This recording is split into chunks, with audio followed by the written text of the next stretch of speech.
show. Only met a monster and you're talking in sorrow. He was a no one, a 0-0. Now he's a hot shot. He's a hero.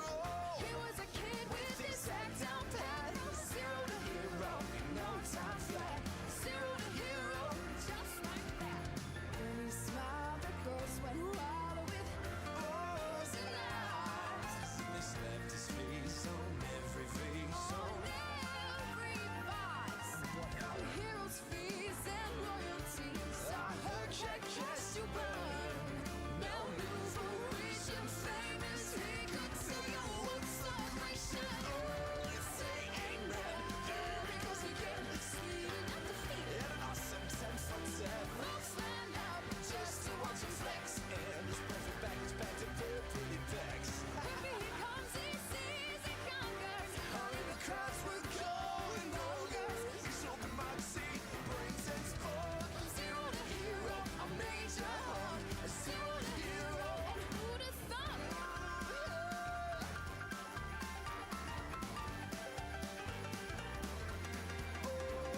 Oh, but the gladiator, Hercules, whose dead needs I greatly. Yeah, Isn't it bold? Is he sweet? I feel a flavor. Hercules, Hercules, Hercules.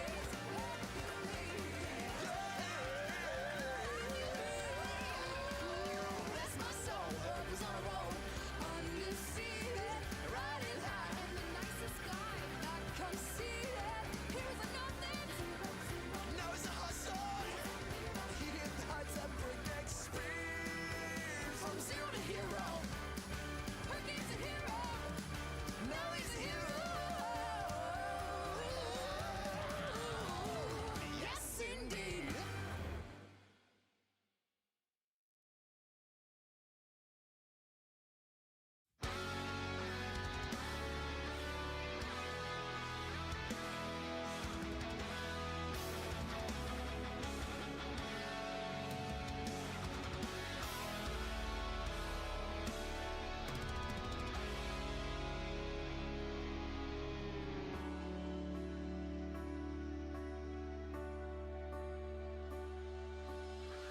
I was the one who had it all. I was the master of my fate. I never needed anybody in my life. I learned the truth too late. I'll never shake away the pain. I close my eyes, but she's still there. I let her steal into my melancholy heart. It's more than I can bear. Now I know she'll never leave me, even as she runs away. She will still torment me, call me, hurt me, move me, come what may. Wasting in my lonely tower, waiting by an open door. I'll fool myself, she'll walk right in and be with me forevermore.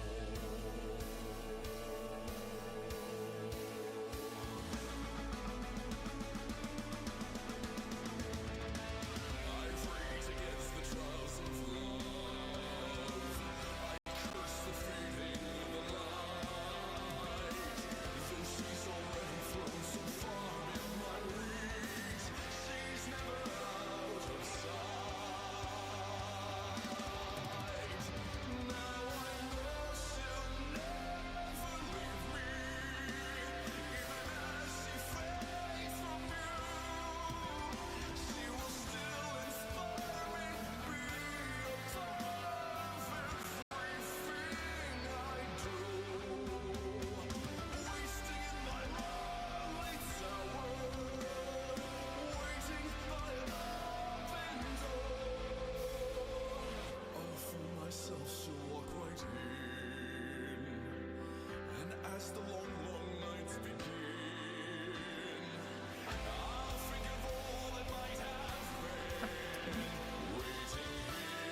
dogs are not. Oh, there's one.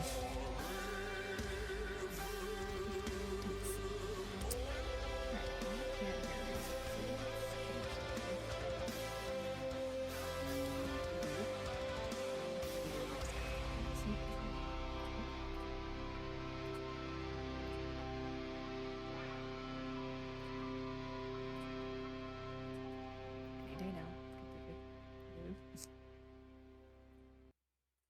There it goes. Player, you should definitely check out these new Ernie Ball Paradigm strings that I used in this video. They sound great, they feel great, and if you break them within the first 90 days, they are so tough to break that Ernie Ball will actually replace them for you for Oh, free. there's a So thank you so much for Ernie ad Ball for to hooking me up play with these strings for and this Susan? gorgeous new guitar, and I'll see you next week. cool. All right. No, it wasn't an ad.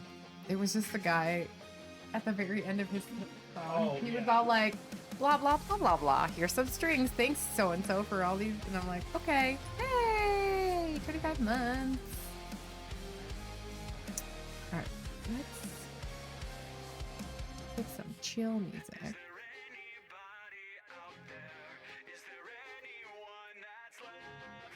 Okay, I'm gonna. Find the boys. Don't mind. I don't. Hopefully you can't hear the boys, but don't. If you can, don't mind them. They're just playing.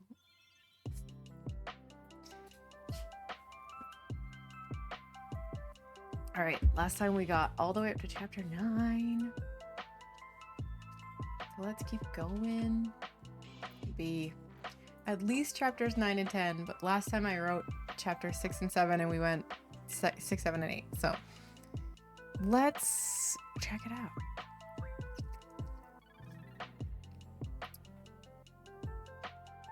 There it goes.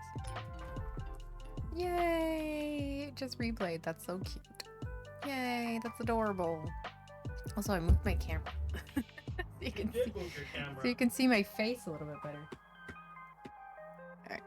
Dogs are actually in the dog cam, so let's turn that on. There's Quackers.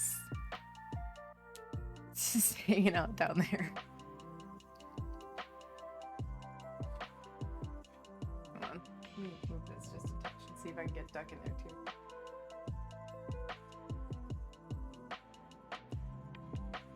There's Duck. There we go. There we go. Duck's got all those beds to lay on and he just wants to lay on the floor. So it is what it is. Yeah, it's office floor. It's very comfortable. Yeah, it's true. Okay. Settle in, kids. It's story time. That's from Shrek the Musical.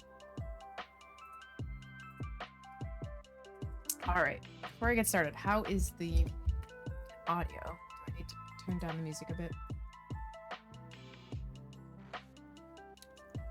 No? All right. So yeah, last time, Harry got sorted into Gryffindor, and he started his school year, and what's happened? Met Ron and Hermione, and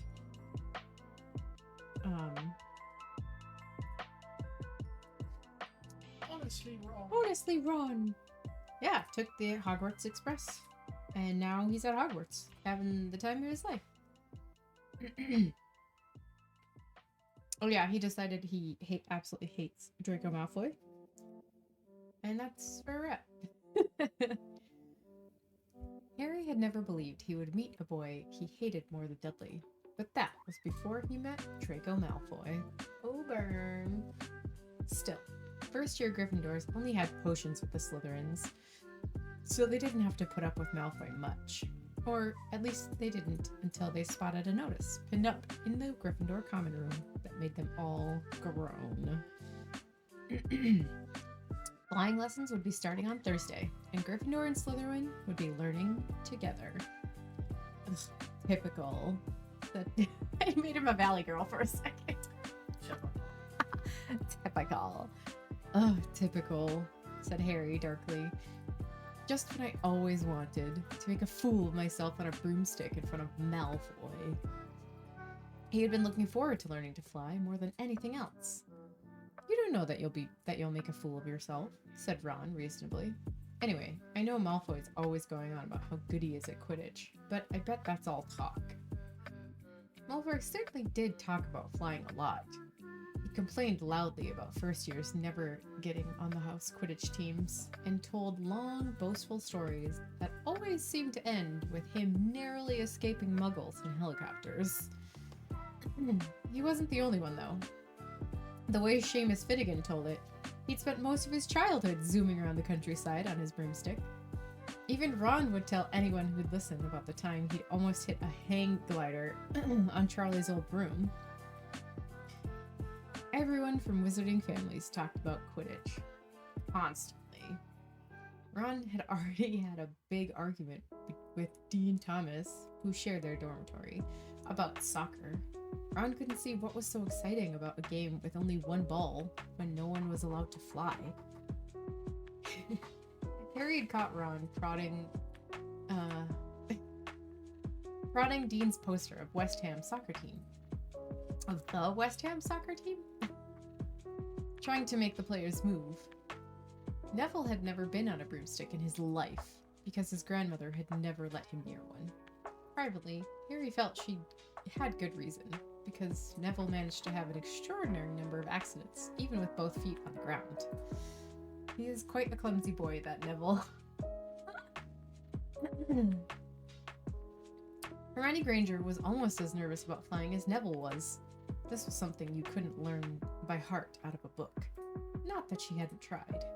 At breakfast on Thursday, she bored them all stupid with flying tips she'd gotten out of a library book called Quidditch Through the Ages. I have that book. Neville was hanging on to her every word, desperate for anything that might help him hang on to his broomstick later. But everyone else was very pleased when Hermione's lecture was interrupted by the arrival of the mail. Harry hadn't had a single letter since Hagrid's note, something that Malfoy had been quick to notice, of course. Malfoy, Eagle Owl, was always bringing him packages and sweets from home, which he opened gloatingly at the Slytherin table. A barn owl brought Neville a small package from his grandmother. He opened it excitedly and showed them a little glass ball, the size of a large marble, which seemed to be full of white smoke. "It's a Remembrall," he explained. "Gran knows I forget things. This tells you if there's something you've forgotten to do. Look, you hold it tight like this, and if it turns red..." Oh. His face fell, because the Remembrall had suddenly glowed scarlet. "You've forgotten something." Neville was trying to remember what he'd forgotten when Draco Malfoy, who was passing the Gryffindor table, snatched the Remembrall out of his hand. Ron and Harry jumped to their feet. They were half hoping for a reason to fight Malfoy, but Professor McGonagall, who could spot trouble quicker than any teacher in the entire school, was there in a flash. "What's going on?" "Malfoy's got my Remembrall, Professor." Scowling, Malfoy quickly dropped the Remembrall back on the table, saying Remembrall 10 times fast. Holy maloli. That's such a hard word to say. "Just looking," he said, and he sloped away. Yay! Thank you for the sub, Lav. Lurk away, my lovely friend. And, you know, you can always catch it on VOD if you can't make it. Harry's gonna learn how to fly today. So. Yay, thank you. Have fun at a party. Hey. Okay, what was I? "Just looking," he said, and he sloped away with Crabbe and Goyle behind him. At 3:30 that afternoon, Harry, Ron, and the other Gryffindors hurried down the front steps onto the grounds for their first flying lesson. It was a clear, breezy day, and the grass rippled under their feet as they marched down the sloping lawns towards a smooth, flat lawn on the opposite side of the grounds to the Forbidden Forest, whose trees were swaying darkly in the distance. The Slytherins were already there, and so were 20 broomsticks lying in neat lines on the ground. Harry had heard Fred and George Weasley complain about the school brooms, saying that some of them started to vibrate if you flew too high and always flew slightly to the left. Their teacher, Madame Hooch, who you will never hear about again, side note, just this one time, Madame Hooch arrived. She had short gray hair and yellow eyes like a hawk. "Well, what are you all waiting for?" she barked. "Everyone stand by your broomstick. Come on, hurry up." Choppy choppy. Harry glanced down at his broom. It was old and had some of the twigs stuck out at odd angles. "Stick out your right hand over your broom," called Madame Hooch at the front, "and say, 'Up!'" "Up!" everyone shouted. Harry's broom jumped into his hand at once. But it was one of the few that did. Hermione Granger's had simply rolled over on the ground, and Neville's hadn't moved at all. Perhaps brooms, like horses, could tell when you were afraid, thought Harry. There was a quiver in Neville's voice that said only too clearly that he wanted to keep his feet on the ground. Madame Hooch then showed them how to mount their brooms without sliding off the end, and walked up and down the rows, correcting their grips. Harry and Ron were delighted when she told Malfoy he'd been doing it wrong for years. Meh. "Now, when I blow my whistle, you kick off from the ground hard," said Madame Hooch. "Keep your broom steady, rise a few feet, and then come straight back down by leaning forward slightly. On my whistle. 3, 2... But Neville, nervous and jumpy and frightened of being left on the ground, pushed off hard before the whistle had touched Madame Hooch's lips. "Come back, boy!" she shouted. But Neville was rising straight up like a cork shot from a bottle. 12 feet, 20 feet. Harry saw his scared white face look down at the ground, falling away, and saw him gasp, slip sideways off the broom, and wham! A thud and a nasty crack, and Neville lay face down on the grass in a heap. His broomstick was still rising higher and higher, and started to drift lazily toward the Forbidden Forest and out of sight. Madame Hooch was bending over Neville, her face as white as his. "Broken wrist," Harry heard her mutter. "Come on, boy." It's like, you only have like 20 students, you couldn't learn their names. Oh yeah, they're both there. "It's alright. Up you get." She turned to the rest of the class. "None of you is to move while I take this boy to the hospital wing. You leave those brooms where they are, or you'll be out of Hogwarts before you can say Quidditch. Come on, dear." Neville, his face tear-streaked, clutching his wrist, hobbled off with Madame Hooch, who had her arm around him.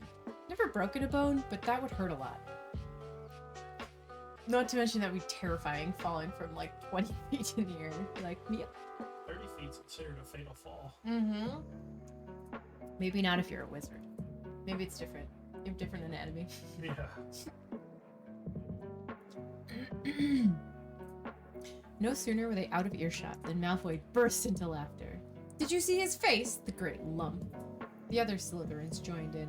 "Shut up, Malfoy," snapped Pavarti Patil. "Oh, sticking up for Longbottom," said Pansy Parkinson, a hard-faced Slytherin girl. "Never thought you'd like fat little crybabies, Pavarti." Look, said Malfoy, darting forward and snatching something out of the grass. "It's that stupid thing Longbottom's Gran sent him." The Remembrall glittered in the sun as he held it up. "Give it here, Malfoy," said Harry quietly. Everyone stopped talking to watch. Malfoy smiled nastily. "I think I'll leave it somewhere for Longbottom to find. How about up a tree?" "Give it here!" Harry yelled, but Malfoy had leapt onto his broomstick and taken off. he hadn't been lying. He could fly well. Hovering level with the topmost branches of an oak, he called, "Come and get it, Potter." Harry grabbed his broom. "No!" shouted Hermione Granger. "Madam Hooch told us not to move. You'll get us all into trouble." Harry ignored her. Blood was pounding in his ears. He mounted the broom and kicked hard against the ground. And up he soared. Air rushed through his hair, and his robes whipped out behind him. And, in a rush of fierce joy, he realized he'd found something he could do without being taught. This was easy. This was wonderful.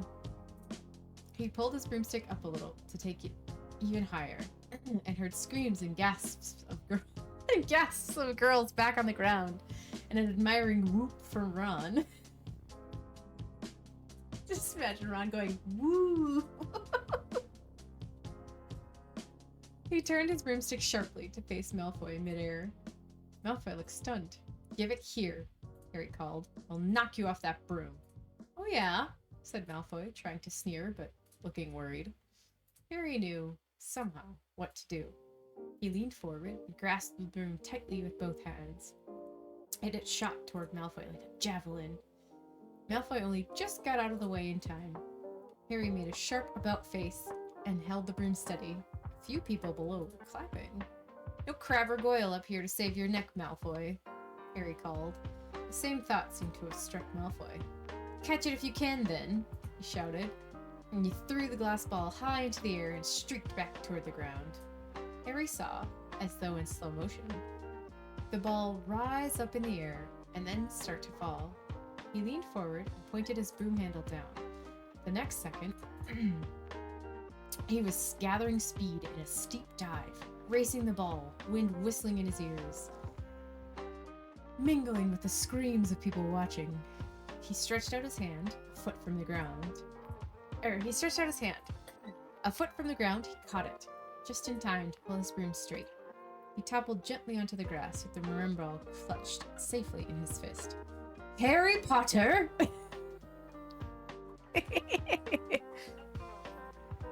His heart sank faster than he'd just dived. Professor McGonagall was running toward them. He got to his feet, trembling. Never in all my time at Hogwarts! Professor McGonagall was almost speechless with shock, and her glasses flashed furiously. "How dare you! You might have broken your neck!" "It wasn't his fault, Professor." "Be quiet, Miss Patel." "But Malfoy..." "That's enough, Mr. Weasley. Potter, follow me now." Harry caught sight of Malfoy, Crabbe, and Goyle's triumphant faces as he left, walking numbly in Professor McGonagall's wake as she strode toward the castle. He was going to be expelled. He just knew it. He wanted to say something to defend himself, but there seemed to be something wrong with his voice. Professor McGonagall was sweeping along without even looking at him. He had to jog to keep up. Now he'd done it. He hadn't even lasted 2 weeks. He'd be packing his bag in 10 minutes. What would the Dursleys say when he turned up on the doorstep? Up the front steps, up the marble staircase inside, and still Professor McGonagall didn't say a word to him. She wrenched open the doors and marched along corridors with Harry trotting miserably, that's a hard word, behind her. Maybe she was taking him to Dumbledore. He thought of Hagrid, expelled but allowed to stay on as gamekeeper. Perhaps he could be Hagrid's assistant? His stomach twisted as he imagined it, watching Ron and the others become wizards, while he stumped along the grounds carrying Hagrid's bag. I feel like that is enough of a job in and of itself. That bag would be huge.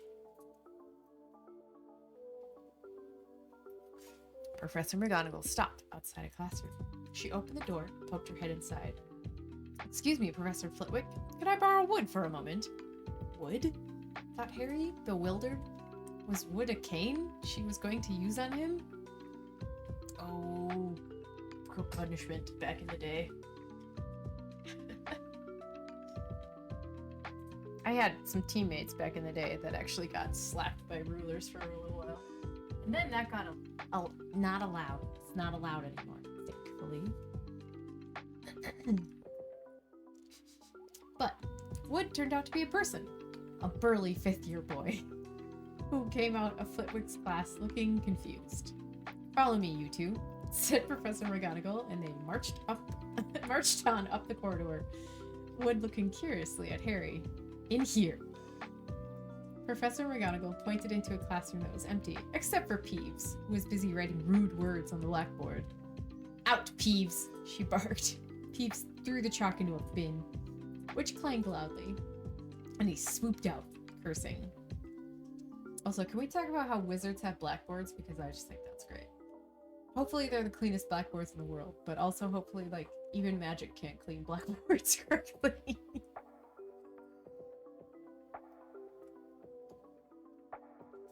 Professor McGonagall slammed the door behind him and turned to face the two boys.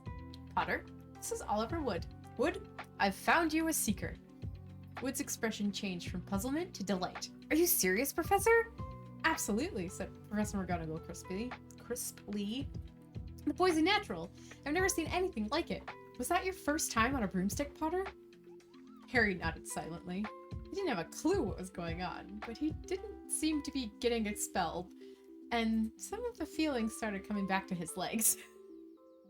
"He caught that thing in his hand after a 50-foot dive," Professor McGonagall told Wood. "Didn't even scratch himself. Charlie Weasley couldn't have done it."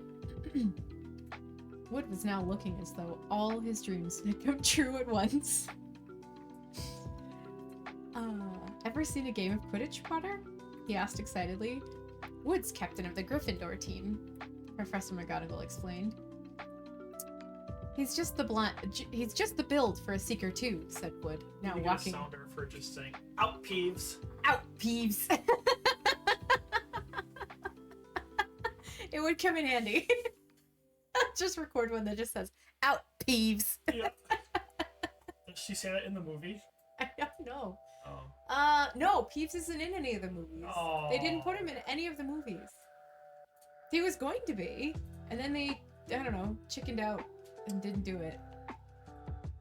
You know what is in the movie and not in the books? Is that weird line about light that everybody uses and says, Dumbledore says, but Yeah. it's not in the books anywhere. Anyway. Yeah, no, Peeves didn't get included in any of the movies. Out, Peeves. Out, Peeves! You do it in the high-pitched voice. Out, Peeves! Chat, let me know what sounders you want me to make, because I'll do it. 10 points to Gryffindor! I know, I was very upset when Peeves wasn't in any of the movies, because I was like, he's such a funny, random character.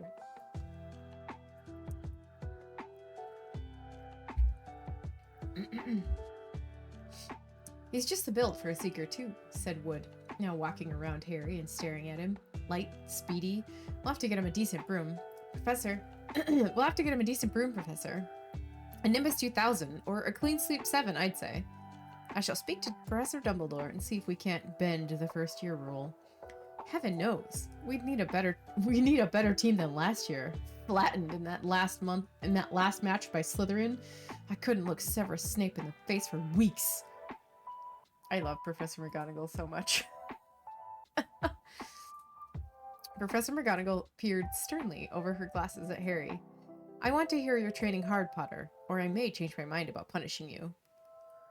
Then she suddenly smiled. Your father would have been proud, she said. He was an excellent Quidditch player himself. You're joking! It was dinner time. Harry had just finished telling Ron what had happened when he'd left the grounds with Professor McGonagall. Ron had a piece of steak and kidney pie halfway to his mouth, but he'd forgotten all about it. Oh, steak and kidney pie. I was like, wait, that's one thing. Steak and kidney pie is one piece of food. Well, I've put the boys to sleep, so.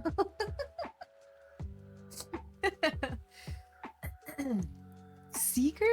He said, but first years never. You must be the youngest house player in about a century, said Harry, shoveling pie into his mouth.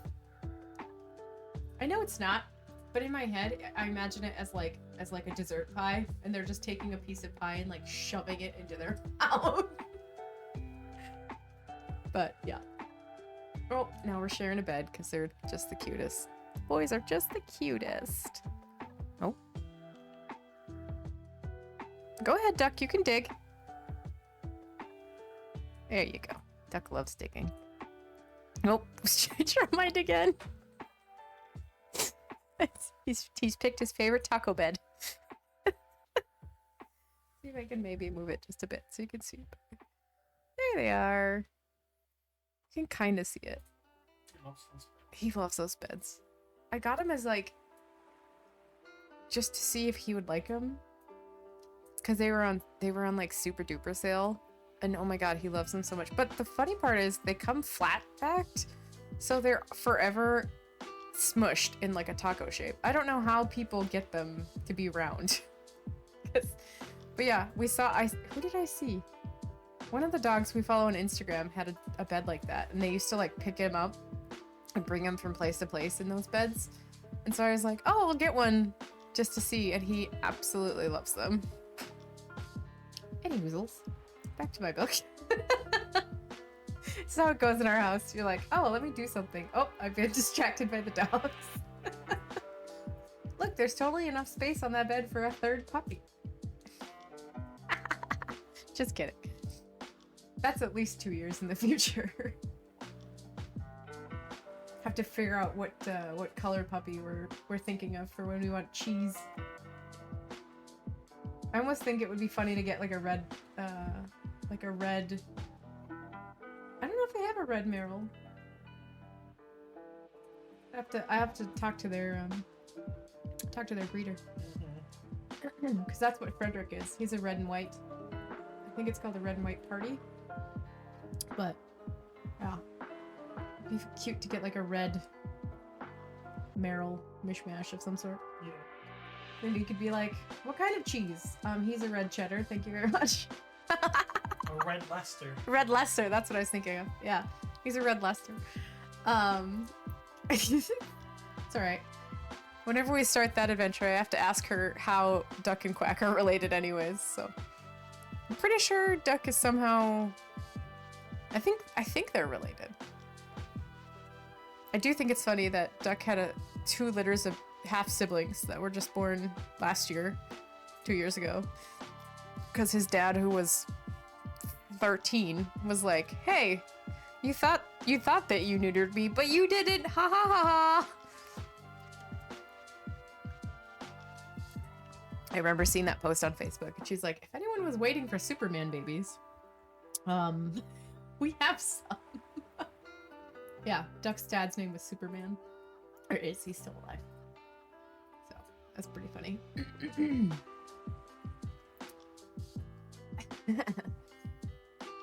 He felt particularly hungry after the excitement of the afternoon. Wood told me. Ron was so amazed, so impressed, he just sat and gaped at Harry. I start training next week, said Harry. Only, don't tell anyone. Wood wants to keep it a secret. Fred and George Weasley now came into the hall, spotted Harry, and hurried over. Well done, said George in a low voice. Wood told us. We're on the team too. Beaters. In the movie, they say that at the same time. I tell you, we're going to win that Quidditch Cup for sure this year, said Fred. We haven't won since Charlie left, but this year's team is going to be brilliant. You must be good, Harry. Wood was almost skipping when he told us. Anyway, we've got to go. Lee Jordan reckons he's found a new secret passageway out of the school. But it's that one behind the statue of Gregory the Smarmy. Gregory the Smarmy! That we found in our first week. See you! Fred and George had hardly disappeared when someone far less welcome turned up. Malfoy, flanked by Crabbe and Goyle. Having a last meal, Potter? When are you getting the train back to the Muggles? You're a lot braver now that you're back on the ground and you've got your little friends with you, said Harry coolly. There was, of course, nothing at all about Crabbe and Goyle. But... oh, nothing at all little. I was like, wait, I skipped a word. There was, of course, nothing at all little about Crabbe and Goyle, but as the high table was full of teachers, neither of them could do more than crack their knuckles and scowl. I'd take you on any time on my own, said Malfoy. Tonight, if you want. Wizard's duel. Wands only. No contact. What's the matter? Never heard of a wizard's duel before? I suppose. I challenge you to a witch's duel. Wrong franchise. So close. I should get that song. That's so funny. That's wizard's chess. That's a little too early. That comes into later. Actually, I don't know if he ever actually says that in the books.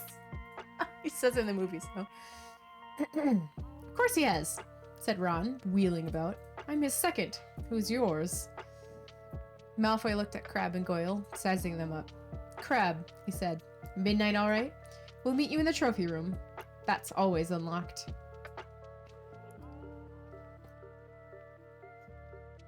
I just imagine in my head, because, okay, the Slytherin's common room is in the dungeons. So it's like down here. The Gryffindor common room is way up in one of the towers, which I assume is over here. So is the trophy room like in the middle? Trophy room's like in like some random part of the castle. You know, the trophy room that you have probably never heard of. Having only been in school for 2 weeks. The boys are passed out again.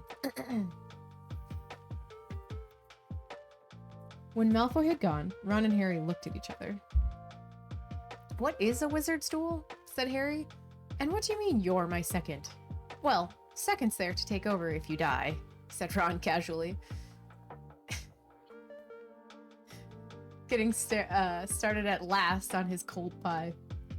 Although, if it's magical food, should it ever really end up being cold? Shouldn't it always stay hot? I have questions.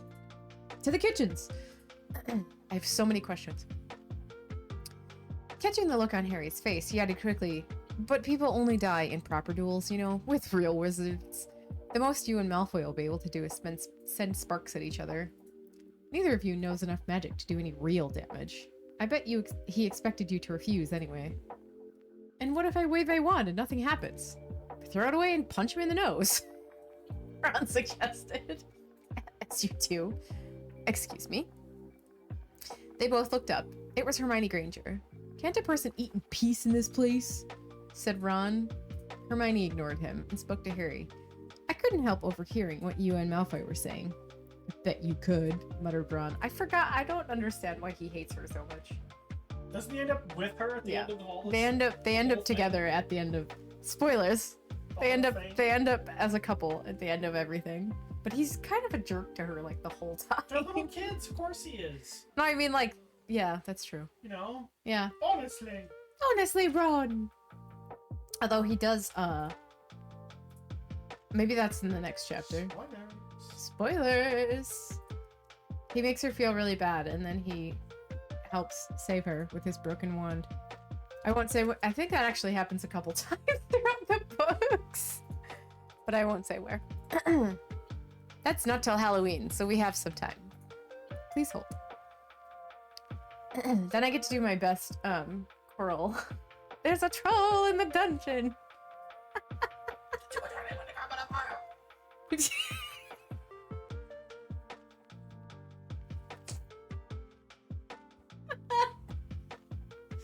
I will never not be funny. Did you put your name down on fire? Like, what? That's in 3 books from now. That was very cute though. Not in February, but in January we had, this is a side note. In January, Duck and I went to the library and one of the little girls was brought in to read to us because it's like we get like 4 or 5 kids. They each get 15 minutes to just read or chit chat. One of them that comes regularly just likes to sit and talk about Duck or dogs in general. And I'm like, I'm here for it. I don't mind.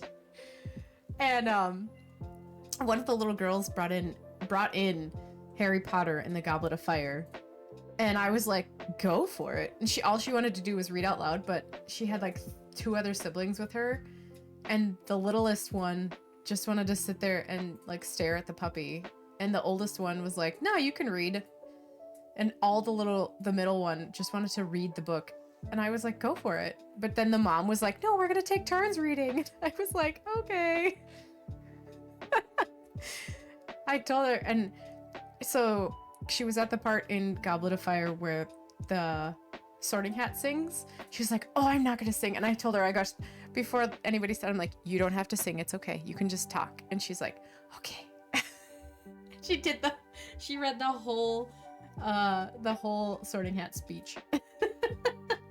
And she was like, I told her I was very impressed and that Duck loves Harry Potter, and she got very excited. So hopefully she came last month and got to read to Milo. Milo's a very cute little chihuahua that needs to go to more places, because every time we bring Duck somewhere, someone goes, oh, he's so great. And it's so great that he's not one of those, you know, really little dogs. And I'm like, chihuahuas? I'm like, yeah. And I'm like, we have 3 chihuahuas, excuse me, that do therapy dog work, and they all go, like, let's not breed shame, please. Thank you very much. We do not accept breed shaming, thank you. Anyways, that was a tangent.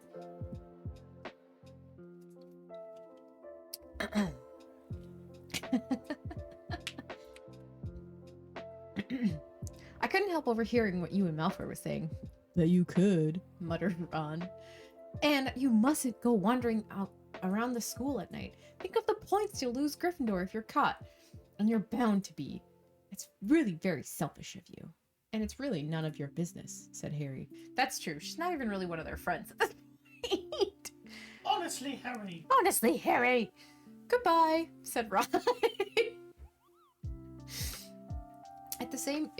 All the same, it wasn't what you'd call the perfect end of the day, Harry thought as he lay awake much later, listening to Dean and Seamus falling asleep. I don't know why I want to say Seamus's name differently every time. My brain's like, not it. Seamus? Something like that. Neville wasn't back from the hospital wing. Ron had spent all evening giving him advice, such as, if he tries to curse you, you'd better dodge it, because I can't remember how to block them. Thanks, Ron. There was a very good chance they were going to get caught by Filch or Mrs. Norris, and Harry felt that he was pushing his luck, breaking another school rule today. On the other hand, Malfoy's sneering face kept looming out, out Reminds me of the darkness. In Back to the Future when they call Marty a chicken. That's what Harry reminds me of. Mm-hmm. You know, He's like, I have to do something. I'm a 12-year-old. Maybe not. No, he's 11? Is he 12? Chad, I forgot already. Oh dear, I've forgotten already. Goodness. I'm a little 11-year-old with magic. What could possibly go wrong? On the other hand, Malfoy's sneering face kept looming up out of the darkness. This was his big chance to beat Malfoy face to face. He couldn't miss it. 11:30, Ron muttered at last. We'd better go. They pulled on their bathrobes, picked up their wands, and crept across the tower room. Down the spiral staircase and into the Gryffindor common room. A few embers were still glowing in the fireplace, turning all the armchairs into hunched black shadows. They had almost reached the portrait hole when a voice spoke from the chair nearest them. I can't believe you're going to do this, Harry. A lamp flickered on. It was Hermione Granger, wearing a pink bathrobe and a frown. You, said Ron furiously. Go back to bed. I almost told your brother. Hermione snapped. Percy, he's a prefect. He'd put a stop to this. Harry couldn't believe anyone could be so interfering. Come on, he said to Ron. He pushed open the portrait of the fat lady and climbed through the hole. Hermione wasn't going to give up that easily. She followed Ron through the portrait hole, hissing at them like an angry goose. You don't care about Gryffindor, do you? Don't you care about Gryffindor? Do you only care about yourselves? I don't want Slytherin to win the House Cup. And you'll lose all the points I've got for Professor McGonagall for knowing about switching spells. Go away. All right, but I warned you. Just remember what I said when you're on the train home tomorrow. You're so... But what they were, they didn't find out. Hermione had turned to the portrait of the fat lady to get back inside and found herself facing an empty painting. The fat lady had gone on a nighttime visit, and Hermione was locked out of the Gryffindor tower. Now what am I going to do? She asked shrilly. Shrilly? Shrilly. Strange word. Shrilly. Shrilly. Mhm. Shrilly. Shrilly. My brain wants to add another, like, syllable in there for some reason. That's your problem, said Ron. We've got to go. We're going to be late. They hadn't even reached the end of the corridor when Hermione caught up with them. I'm coming with you, she said. You are not. Do you think I'm going to stand here and wait for Filch to catch me? If he finds all three of us, I'll tell him the truth. That I was trying to stop you, and you could back me up. You've got some nerve, said Ron loudly. Shut up, both of you, said Harry sharply. I heard something. It was a sort of snuffling. Mrs. Norris? Breathed Ron, squinting through the darkness. It wasn't Mrs. Norris. It was Neville. He was curled up on the floor, fast asleep, jerked suddenly awake as they crept nearer. Thank goodness you found me. I've been out here for hours. I couldn't remember the new password to get into bed. Oh dear. Poor Neville. Keep your voice down, Neville. The password's pig snout, but it won't help you now. The fat lady's gone off somewhere. How's your arm? Said Harry. Fine, said Neville, showing them. Madame Pomfrey mended it in about a minute. Good. Well, look, Neville, we've got to be somewhere. We'll see you later. Don't leave me, said Neville, scrambling to his feet. I don't want to stay here alone. The Bloody Baron's been passed twice already. Ron looked at his watch and then glared furiously at Hermione and Neville. If either of you get us caught, I'll never rest until I've learned that curse of the bogies Quirrell told us about and used it on you. Hermione opened her mouth, perhaps to tell Ron exactly how to use the curse of the bogies, but Harry hissed at her to be quiet and beckoned them all forward. They flitted along the corridors, striped with bars of moonlight from the high windows. At every turn, Harry expected to run into Filch or Mrs. Norris, but they were lucky. They sped up the staircase to the third floor and tiptoed toward the trophy room. That was hard to say. Malfoy and Crabbe weren't there yet. The crystal trophy cases gleamed where the moonlight caught them. Cups, shields, plates, and statues winked silver and gold in the darkness. They edged along the walls, keeping their eyes on the doors at either end of the room. Harry took out his wand in case Malfoy leapt in and started at once. The minutes crept by. He's late. Maybe he's chickened out, Ron whispered. Then, a noise in the next room made them jump. Harry only just had time to raise his wand when he heard someone speak, and it wasn't Malfoy. Sniff around, my sweet. They might be lurking in a corner. It was Filch, speaking to Mrs. Norris. Horror-struck, Harry waved madly at the other three to follow him as quickly as possible. They scurried silently toward the door, away from Filch's voice. Neville's robes had barely whipped around the corner when they heard Filch enter their trophy room. They're in here somewhere, he heard him mutter, probably hiding. This way, Harry mouthed to the others, petrified. They began to creep down the long gallery full of suits of armor. They could hear Filch getting nearer. Neville suddenly let out a frightened squeak and broke into a run. He tripped, grabbed Ron around the waist, and the pair of them toppled right into a suit of armor. The clanging and crashing were enough to wake the whole castle. Run! Harry yelled, and the four of them sprinted down the gallery, not looking back to see whether Filch was following. They swung around the doorpost and galloped down one corridor, then another. Harry in the lead, without any idea where they were or where they were going. They ripped through a tapestry and found themselves in a hidden passageway, hurtled along it and came out near Charm's classroom, which they knew was miles from the trophy room. Excuse me. I think we've lost him, Harry panted, leaning against the cold wall and wiping his forehead. Neville was bent double, wheezing and sputtering. I told you! Hermione gasped, clutching the stitch near her chest. I told you! We've got to get back to the Gryffindor Tower, said Ron, quickly as possible. Malfoy tricked you, Hermione said to Harry. You realize that, don't you? He was never going to meet you. Filch knew someone was going to be in the trophy room. Malfoy must have tipped him off. Harry thought she was probably right, but he wasn't going to tell her that. Let's go! It wasn't going to be that simple. They hadn't gone more than a dozen paces when a doorknob rattled, and something came shooting out of the classroom in front of them. It was Peeves. He caught sight of them. Hold on. He caught sight of them and gave a squeal of delight. Shut up, Peeves! Please, you'll get us thrown out. Peeves cackled. Wandering out at midnight, ickle firsties. Tut tut tut. Naughty naughty. You'll get caughty.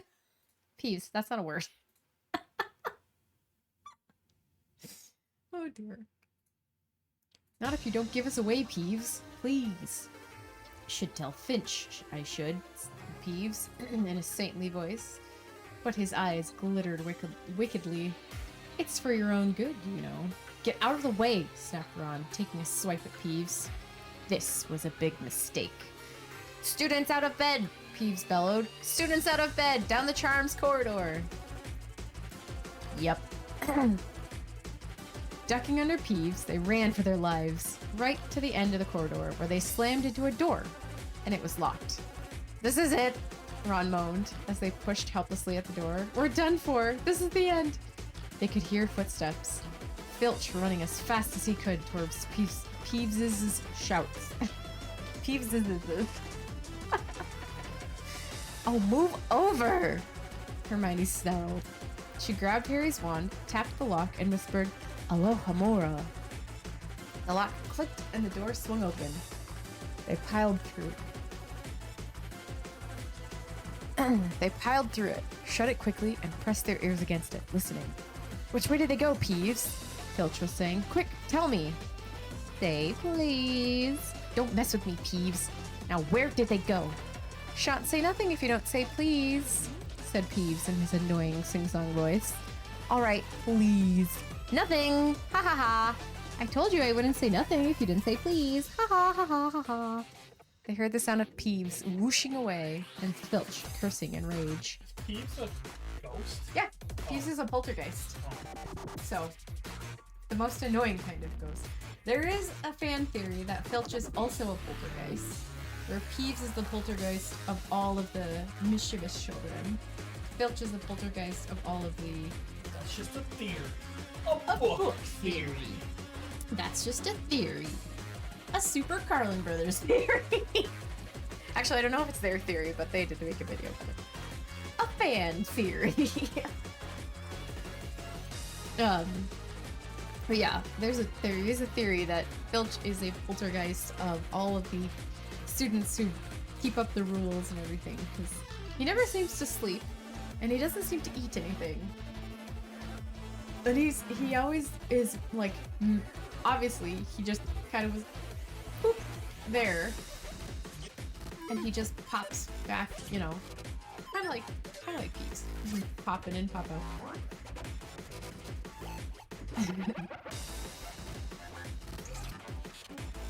I like it as a theory. I think it makes sense. He thinks this door is locked. Harry whispered. I think we'll be okay. Get off, Neville! Neville had begun tugging on the sleeve of Harry's bathrobe for the last minute. What? Harry turned around and saw, quite clearly, what? For a moment, he was sure he'd walked into a nightmare. This was too much, on top of everything that had happened so far. They weren't in a room, as he had supposed. They were in a corridor, the forbidden corridor on the 3rd floor. And now they knew why it was forbidden. They were looking straight into the eyes of a monstrous dog. A dog that filled the whole space between the ceiling and the floor. It had 3 heads, 3 pair of eyes rolling. 3 pairs of rolling mad eyes. 3 noses. 2... Not quite. twitching and quivering in their direction. 3 drooling mouths, saliva hanging in slippery robes of yellowish fangs. He needs a toothbrush. Somebody get this puppers a toothbrush. It was standing quite still, all 6 eyes staring at them.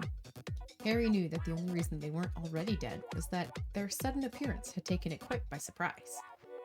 But it was quickly getting over that. There was no mistaking what those thunderous growls meant. Harry groped for the doorknob. Between Filch and death, he'd take Filch. They fell backward. Harry slammed the door shut, and they ran, almost flew back down the corridor. Filch must have hurried off to look for them somewhere else, because they didn't see him anywhere, but they hardly cared. All they wanted to do was put as much space as possible between them and that monster. That's not very nice. It's just a big old puppers. It's rude. How rude. They didn't stop running until they reached the portrait of the fat lady on the 7th floor. Where on earth have you all been? She asked, looking at their bathrobes hanging off their shoulders and their flushed, sweaty faces. Never mind that. Pig snout, panted Harry. And the portrait swung forward. They scrambled into the common room and collapsed, trembling into armchairs. It was a while before any of them said anything. Neville, indeed, looked as if he'd never speak again. Poor Neville. Poor kid. What do they think they're doing? Keeping a thing like that locked up in a school, said Ron finally. Any dog needs exercise. That one does. Here you go. Ron looking out for the dog. Hermione had gotten her breath and her bad temper back. You don't use your eyes, any of you, do you? She snapped. Didn't you see what it was standing on? The floor, Harry suggested. I wasn't looking at its feet. I was too busy with the heads. No, not the floor. It was standing on a trap door. It's obviously guarding something. She stood up, glaring at them. I hope you're pleased with yourselves. We could all have been killed. Or worse, expelled. Now, if you don't mind, I'm going to bed. Ron stared at her, his mouth open. No, we don't mind, he said. You'd think we had dragged her along, wouldn't you? But Hermione had given Harry something else to think about as he climbed back into bed. The dog was guarding something. What had Hagrid said? Gringotts was the safest place in the world for something you wanted to hide? Except, perhaps, Hogwarts. It looked as though Harry had found out where the grubby little package from Vault 713 was. Oh, here it is. Chapter 10. Halloween! Halloween! This is Halloween. This is Halloween. My brain immediately went to Halloween every day. And also have world peace. Maybe world peace should be first. I give you sexy core. Sexy Eleanor Roosevelt and sexy Rosa Parks. That's from Mean Girls the Musical, by the way. I didn't just like make that up off the cuff. It's great. You should listen to it. It's quite a bop.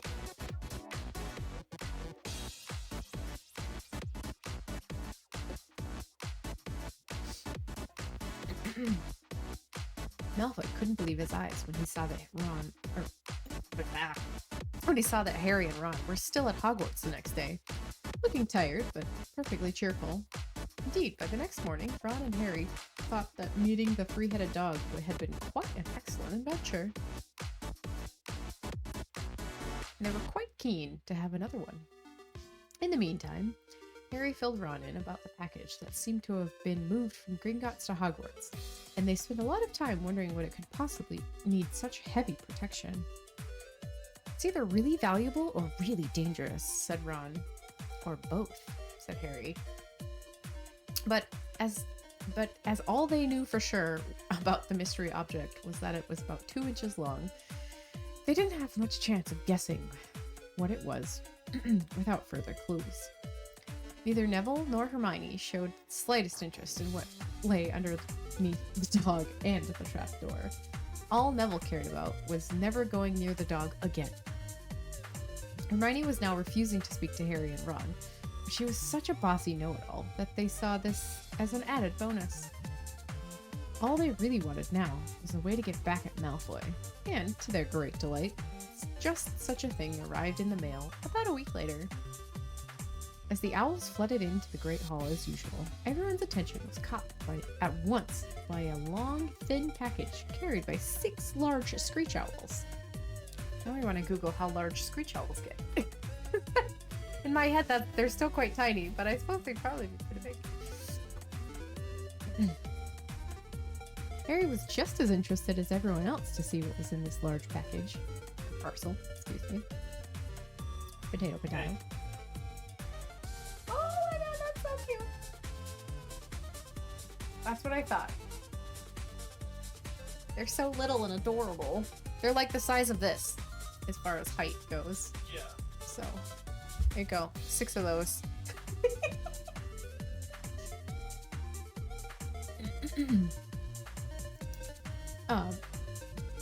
Harry was just as interested as everyone else to see what was in this large parcel, and was amazed when the owls soared down and dropped it right in front of him, knocking his bacon to the floor. Oh, My bacon. not his bacon! They had hardly fluttered out of the way, but another owl dropped a letter on top of the parcel. Harry ripped open the letter first, which was lucky because it said, "Do not open the parcel at the table." It contains your new Nimbus 2000, but I don't want everyone knowing you've got a broomstick, or they'll all want one. Oliver Wood will meet you tonight on the Quidditch field at 7 o'clock for your first training session. Professor M. McGonagall. Harry had difficulty hiding his glee when he handed the note to Ron. A Nimbus 2000? Ron moaned enviously. I've never even touched one. They left the hall quickly, wanting to unwrap the broomstick in private before their first class. But halfway across the entrance, they found the way upstairs had been barred by Crabbe and Goyle. Malfoy seized the package from Harry and felt it. That's a broomstick, he said, throwing it back to Harry with a mixture of... Utter piece of shit, isn't he? Yes. With a mixture of jealousy and spite on his face. It says spite, but my brain was like, Sprite? No, brain. Yeah, Sprite. That's right. Brain. Pay attention. Yeah, you know, jealousy and Sprite on his face. You'll be in for it this time, Potter. First years aren't allowed to have them. Ron couldn't resist. It's not any old broomstick. It's a Nimbus 2000, he said. What? So I'll get you next time, guys. Get you next time, Potter. Aw. It's not any old broomstick, he said. It's a Nimbus 2000. What did you say you've got at home, Malfoy? A Comet 260? Ron grinned at Harry. Comets look flashy, but they're not in the same league as the Nimbus. What would you know about it, Weasley? You couldn't afford half the handle. Oh, burn. Malfoy snapped back. I suppose you and your brothers have to save up twig by twig. Before Ron could answer, Professor Flitwick appeared at Malfoy's elbow. Not arguing, I hope, boys, he squeaked. Potter's been sent a broomstick, Professor, said Malfoy quickly. Yes, that's right, said Professor Flitwick, beaming at Harry. I love that. I love that when somebody tries to get you in trouble and then you're like, ha ha ha, you're dumb. Ha ha ha ha. Yes, that's right, said Professor Flitwick, beaming at Harry. Professor McGonagall told me all about the special circumstances, Potter. And what model is it? A Nimbus 2000, sir, said Harry, fighting not to laugh at the look of horror on Malfoy's face. And it's really thanks to Malfoy here that I've got it, he added. Harry and Ron headed upstairs, smothering their laughter at Malfoy's obvious rage and confusion. Well, it's true, he chortled as they reached the top of the marble staircase. If he hadn't stolen Neville's Remembrall, I wouldn't be on the team. So I suppose you think that's a reward for breaking the rules, came an angry voice from just behind them. Hermione was stomping up the stairs, looking disapprovingly at the package in Harry's hand. I thought you weren't speaking to us, said Harry. Yes, don't stop now, said Ron. It's doing us so much good. Hermione marched away with her nose in the air. Harry had a lot of trouble keeping his mind on the lessons that day. He kept wandering up to the dormitory where his new broomstick was lying under his bed, or straying off to the Quidditch field where he'd be learning to play that night. He bolted his dinner that evening without noticing what he was eating, and then rushed upstairs to Ron. with Ron to unwrap his Nimbus 2000 at last. Wow, Ron sighed as the broomstick rolled onto Harry's bedspread. Even Harry, who knew nothing about the different rooms, thought it looked wonderful. Sleek and shiny, with a mahogany handle. It had a long tail of neat, straight twigs, and a Nimbus 2000 written in gold near the top.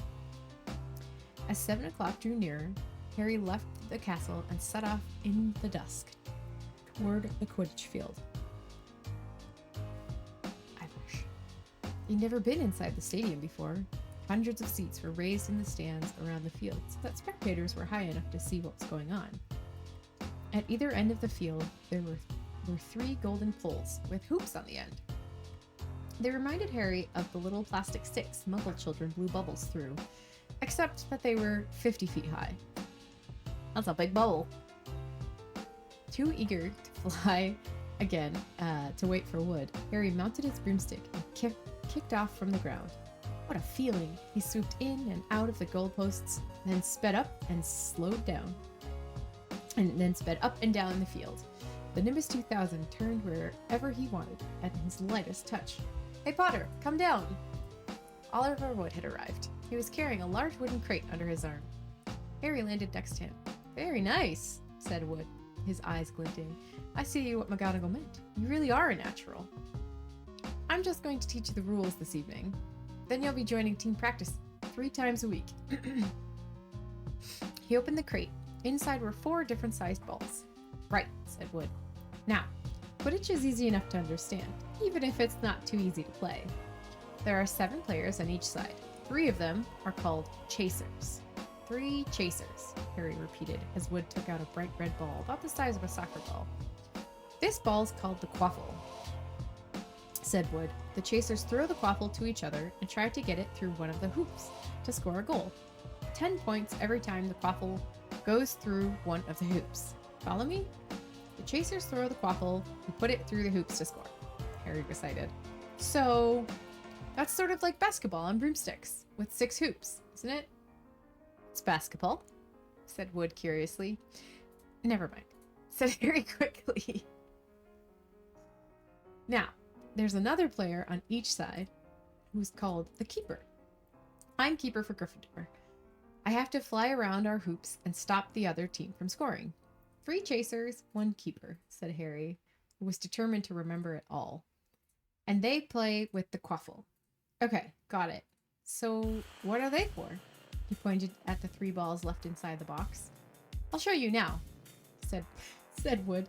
Take this. He handed Harry a soft club, a bit like a short baseball bat. I'm going to show you what the bludgers do. These 2 are the bludgers, Wood said. He showed Harry 2 identical balls, jet black and slightly smaller than the red quaffle. Harry noticed they seemed to be straining to escape the straps holding them inside the box. Stand back, Wood warned Harry. He bent down and freed one of the bludgers. At once, the black ball rose high in the air and then pelted straight at Harry's face. Harry swung at it with the bat to stop it from breaking his nose and sent it zigzagging into the air. It zoomed around their heads and shot at Wood, who dived on top of it and managed to pin it to the ground. See? Wood panted, forcing the struggling bludger back into the crate and strapping it down safely. The bludgers rocket around, trying to knock the players off their brooms. That's why you have 2 beaters on each team. The Weasley twins are ours. It's their job to protect their side from the bludgers and try to knock them toward the other team. So, think you've got all that? 3 chasers try and score with the quaffle. The keeper guards the goalposts. The beaters keep the bludgers away from their team. Harry reeled off. Very good, said Wood. Have the bludgers ever killed anyone? Harry asked, hoping he sounded offhand. Never at Hogwarts. We've had a couple of broken jaws, but nothing worse than that. Now, that's reassuring. Now, the last member of the team is the Seeker. That's you. And you don't have to worry about the quaffle or the bludgers. Unless they crack my head open. Don't worry, the Weasleys are more than a match for the bludgers. I mean, they're like a pair of human bludgers themselves. Wood reached into the crate and took out the fourth and last ball. Compared with the quaffle and the bludgers, it was tiny, about the size of a large walnut. It was bright gold and had little fluttering silver wings. This, said Wood, is the golden snitch, and it's the most important ball of the lot. It's very hard to catch because it's so fast and difficult to see. It's the seeker's job to catch it. You've got to weave in and out of the chasers, beaters, bludgers, and quaffle to get it before the other team's seeker. Because whichever seeker catches the snitch wins his team an extra 150 points. So they nearly always win. That's why seekers get fouled so much. A game of Quidditch only ends when the snitch is caught, so it can go on for ages. I think the record is 3 months. They had to keep bringing in substitutes so the players could get some sleep. Well, that's it. Any questions? Harry shook his head. He understood what he had to do all right. It was doing it that was going to be the problem. We won't practice with the snitch yet, said Wood, carefully shutting it back inside the crate. It's too dark. We might lose it. Let's try you out with a few of these. He pulled a bag of ordinary golf balls out of his pocket. That's a big pocket. And a few minutes later, he and Harry were up in the air, Wood throwing the golf balls as hard as he could in every direction for Harry to catch. Harry didn't miss a single one, and Wood was delighted. After half an hour, night had really fallen, and they couldn't carry on.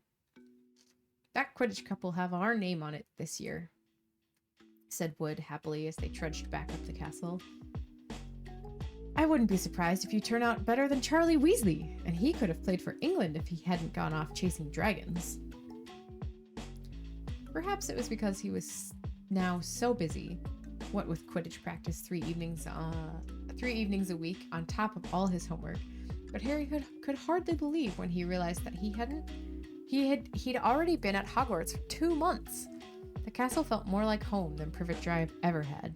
His lessons, too, were becoming more and more interesting now that they had mastered the basics. On Halloween morning, they woke up to the delicious smell of baking pumpkin wafting through the corridors. I don't know that I've ever smelled baking pumpkin. Don't know what that smells like. Pumpkin baking. Baking pumpkin doesn't really smell like anything. Yeah, that's what I was just thinking. Pumpkin pie smells like baking. Yeah. Maybe baking pumpkin just smells like baking squash. Oh. It has a little bit of a smell, kind of an earthy smell. Yeah. Nothing like, in my head, I can't like pinpoint a distinctive like, pumpkin baking. Maybe it smells different in the UK. Even better, Professor Flitwick announced in Charms that he thought they were ready to start making objects fly. Something they had all been dying to try, since they'd seen him make Neville's toad zoom through the classroom. Professor Flitwick put the class into pairs to practice. Harry's partner was Seamus Finnegan, which was a relief, because Neville had been trying to catch his eye. Ron, however, was to be working with Hermione Granger. It was hard to tell whether Ron or Hermione was angrier about this. She hadn't spoken to either of them since the day Harry's broomstick had arrived. Now, don't forget that nice wrist movement we've been practicing, squeaked Professor Flitwick, perched on top of his pile of books as usual. Swish and flick.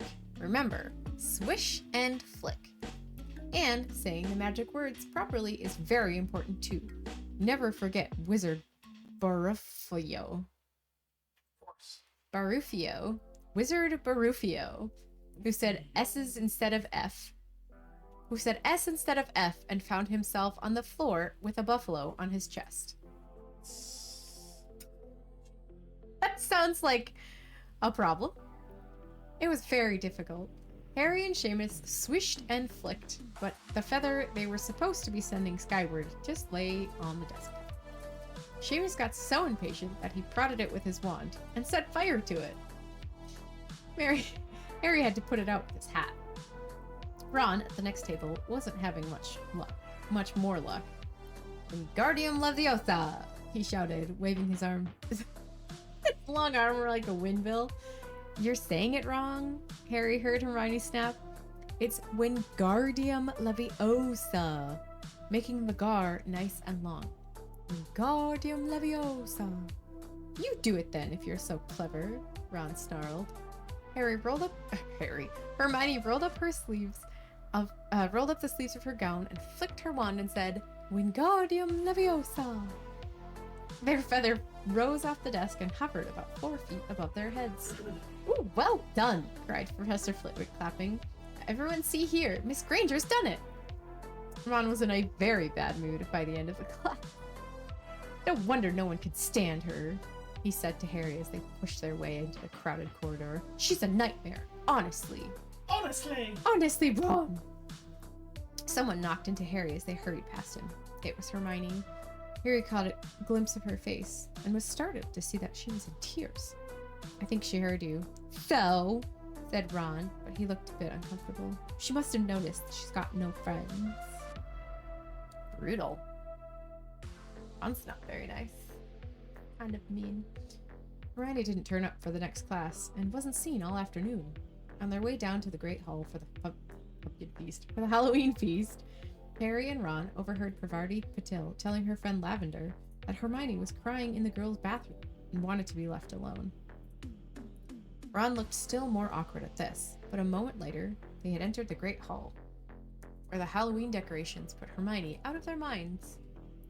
1,000 live bats fluttered from the walls and ceiling, while 1,000 more swooped over the tables, low black clouds, making the candles and in the pumpkins stutter.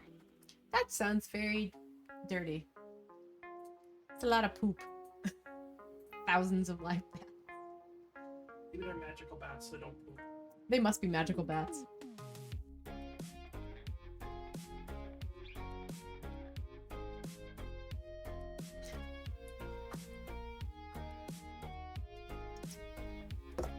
Oh, here it comes.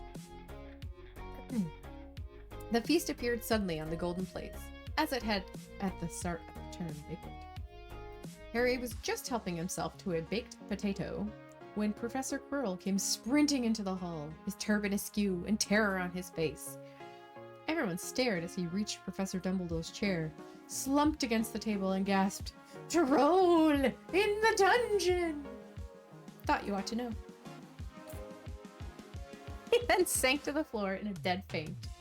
There was an uproar.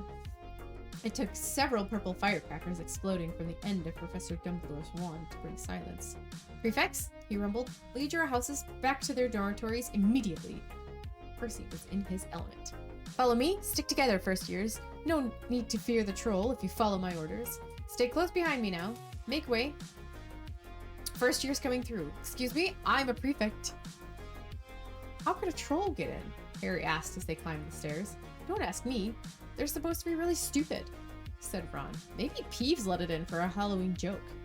They passed different groups of people, hurrying in different directions. As they jostled their way through a crowd of confused Hufflepuffs, Harry suddenly grabbed Ron's arm. "Just a thought." "Oh, I've just thought." "Hermione, what about her? She doesn't know about the troll." Ron bit his lip. "Oh, all right," he snapped. "Percy better not see us." Ducking down, they joined the Hufflepuffs going the other way, slipped down a deserted side corridor, and hurried off toward the girls' bathroom. They had just turned the corner when they heard quick footsteps behind them. "Percy!" hissed Ron, pulling Harry behind a large stone griffin.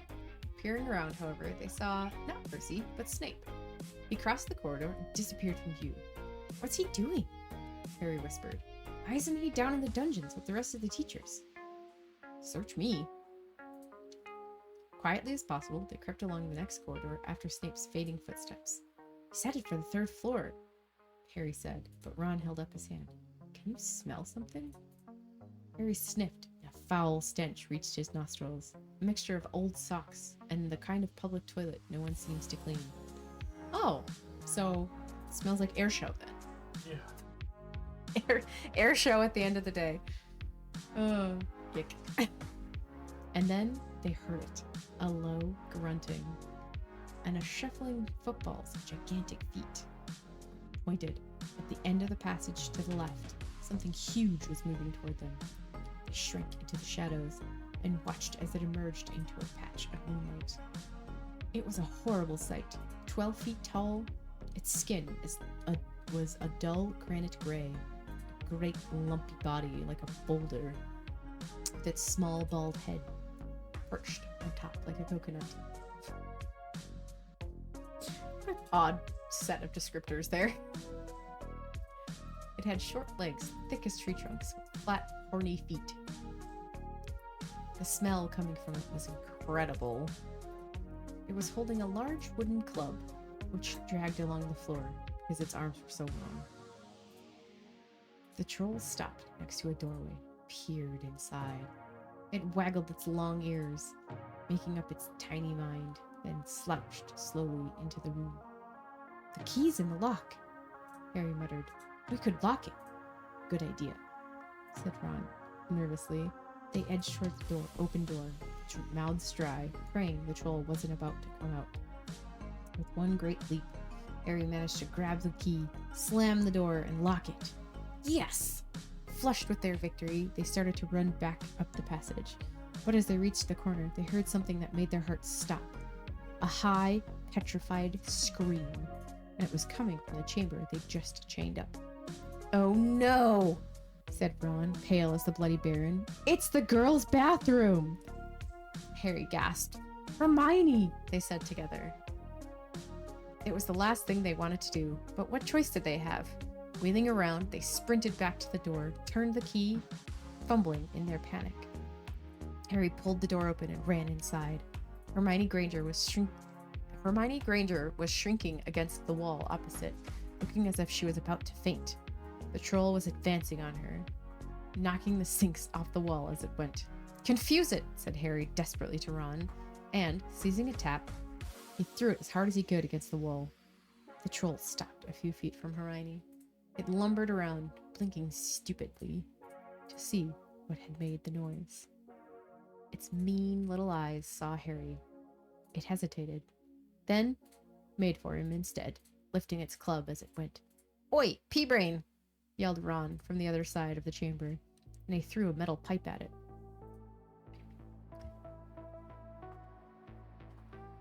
The troll didn't even seem to notice the pipe hitting its shoulder, but heard the yell.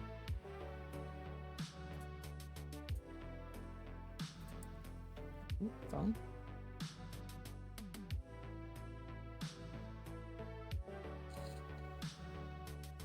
My phone just decided to give me all the notifications at the same time. Nice. Thanks. Cool. All right then.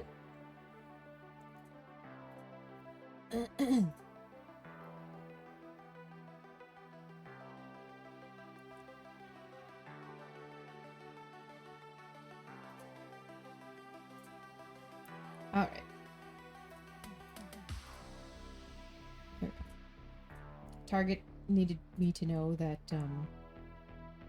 that there's a new goldfish product, the new type of goldfish cracker. You just needed to know that. Just really needed to know that. Thanks, Target. Whatever would I have done without knowing that right at this moment? Good lord. Ay, ay, ay. Oh my gosh. Oi, pea-brain! Yelled Ron from the other side of the chamber, and he threw a metal pipe at it. The troll didn't even seem to notice the pipe hitting its shoulder, but it heard the yell and paused again, turning its ugly snout toward Ron instead, giving Harry a time to run around it. Come on, run! Run! Harry yelled at Hermione, trying to pull her toward the door. But she couldn't move. She was still flat against the wall, her mouth open in terror. The shouting and the echoes seemed to be driving the troll berserk. Berserk. It roared again and started toward Ron, who was the nearest, and had no way to escape. Harry then did something that was both very brave and very stupid. He took a great running jump and managed to fasten his arms around the troll's neck from behind. That's a heck of a jump. That's like, didn't he say it was 12 feet tall? The troll couldn't feel Harry hanging there, but even a troll will notice if you stick stick a bit of wood up its nose, and Harry's wand had still been in his hand when he jumped. It had gone straight up one of the troll's nostrils. Ow! Also, side note, his wand is quite long. I wonder how far it is from nostril to brain in a troll.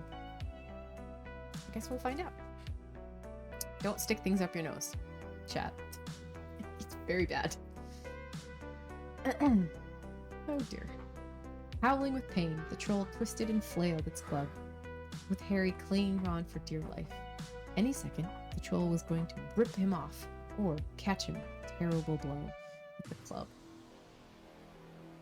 Or catch him a terrible blow with the club. Yeah, no, I read that right. That sounds like a very strange sentence. No worries. Hermione had sunk to the floor in fright. That's fair. Ron pulled out his own wand, not knowing what he was going to do. He heard himself cry this first spell that came into his head. Wingardium Leviosa! The club flew suddenly out of the troll's hand, rose high up into the air, turned slowly over, and dropped with a sickening crack onto its owner's head. The troll swayed on the spot and fell flat on its face with a thud that made the whole room tremble. Harry got to his feet. He was shaking and out of breath. Ron was standing there with his wand still raised, staring at what he had done. It was Hermione that spoke first. Is it dead? I don't think so, said Harry. I think it's just been knocked out. He bent down, pulled his wand out of the troll's nose. Ew. It was covered in what looked like lumpy gray glue. Ugh. Troll boogers. Troll boogers. I'm gonna say the troll bogies. He wiped it on the troll's trousers. Well, that's a good idea. Thank goodness it was wearing pants. A sudden slamming and loud footsteps made the three of them look up. They hadn't realized what a racket they'd been making. But of course, someone downstairs must have heard the crashes and the troll's roar. A moment later, Professor McGonagall had come bursting into the room, closely followed by Snape, with Quirrell bringing up the rear. Quirrell took one look at the troll, let out a faint whimper, and sat quickly down on a toilet, clutching his heart. Snape bent over the troll. Professor McGonagall was looking at Ron and Harry. Harry had never seen her so angry. Her lips were white. Hopes of winning 50 points for Gryffindor faded quickly from Harry's mind. What on earth were you thinking of? Said Professor McGonagall, cold fury in her voice. Harry looked at Ron, who was still standing with his wand in the air. You're lucky you weren't killed. Why aren't you in your dormitory? Snape gave Harry a swift, piercing look. Harry looked at the floor. He wished Ron would put his wand down. Then a small voice came out of the shadows. Please, Professor McGonagall, they were looking for me. Miss Granger! Hermione had managed to get to her feet at last. I went looking for the troll because I thought I could deal with it on my own. You know, because I've read all about them. Ron dropped his wand. Hermione Granger telling a downright lie to a teacher? If they hadn't found me, I'd be dead now. Harry stuck his wand up its nose, and Ron knocked it out with his own club. They didn't have time to come and fetch anyone. It was about to finish me off when they arrived. Harry and Ron tried to look as though this story wasn't new to them. Well, in that case, said Professor McGonagall, staring at the three of them. Miss Granger, you foolish girl. How could you think of tackling a mountain troll on your own? Hermione hung her head. Harry was speechless. Hermione was the last person to do anything against the rules, and here she was, pretending she had, to get them out of trouble. It was as if Snape had started to handing out sweets. Don't eat those, they might be poison. Miss Granger, 5 points will be taken from Gryffindor for this, said Professor McGonagall, very disappointed in you. If you're not hurt at all, you'd better get off to the Gryffindor Tower. Students are finishing the feast in their houses. Hermione left. Professor McGonagall turned to Harry and Ron. Well, I still say you were lucky, but not many first years could take down a full-grown mountain troll. You each win Gryffindor 5 points. Professor Dumbledore will be informed of this. You may go. 5 points to Gryffindor! They hurried out of the chamber and didn't speak at all until they had climbed 2 floors up. It was a relief to be away from the smell of the troll, quite apart from anything else. We should have gotten more than 10 points, Ron grumbled. 5, you mean, once she's taken off Hermione's. Good of her to get us out of trouble like that, Ron admitted. Mind you, we did save her. She might not have needed saving if we hadn't locked the thing in with her, Harry reminded him. They reached the portrait of the fat lady. Pig snout, they said, and entered. The common room was packed and noisy. Everyone was eating the food that had been sent up.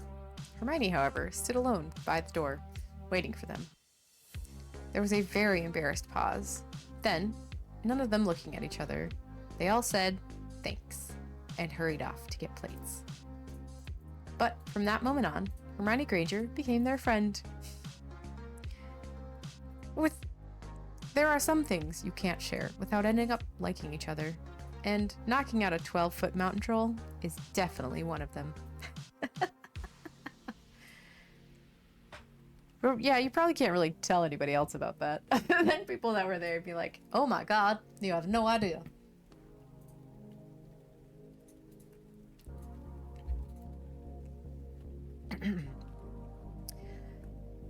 Chapter 11.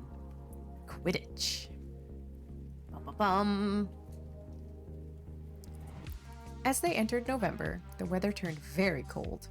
The mountains around the school became icy gray, and the lake like chilled steel. Every morning, the ground was covered in frost. Hagrid could be seen from the upstairs windows, defrosting broomsticks on the Quidditch field.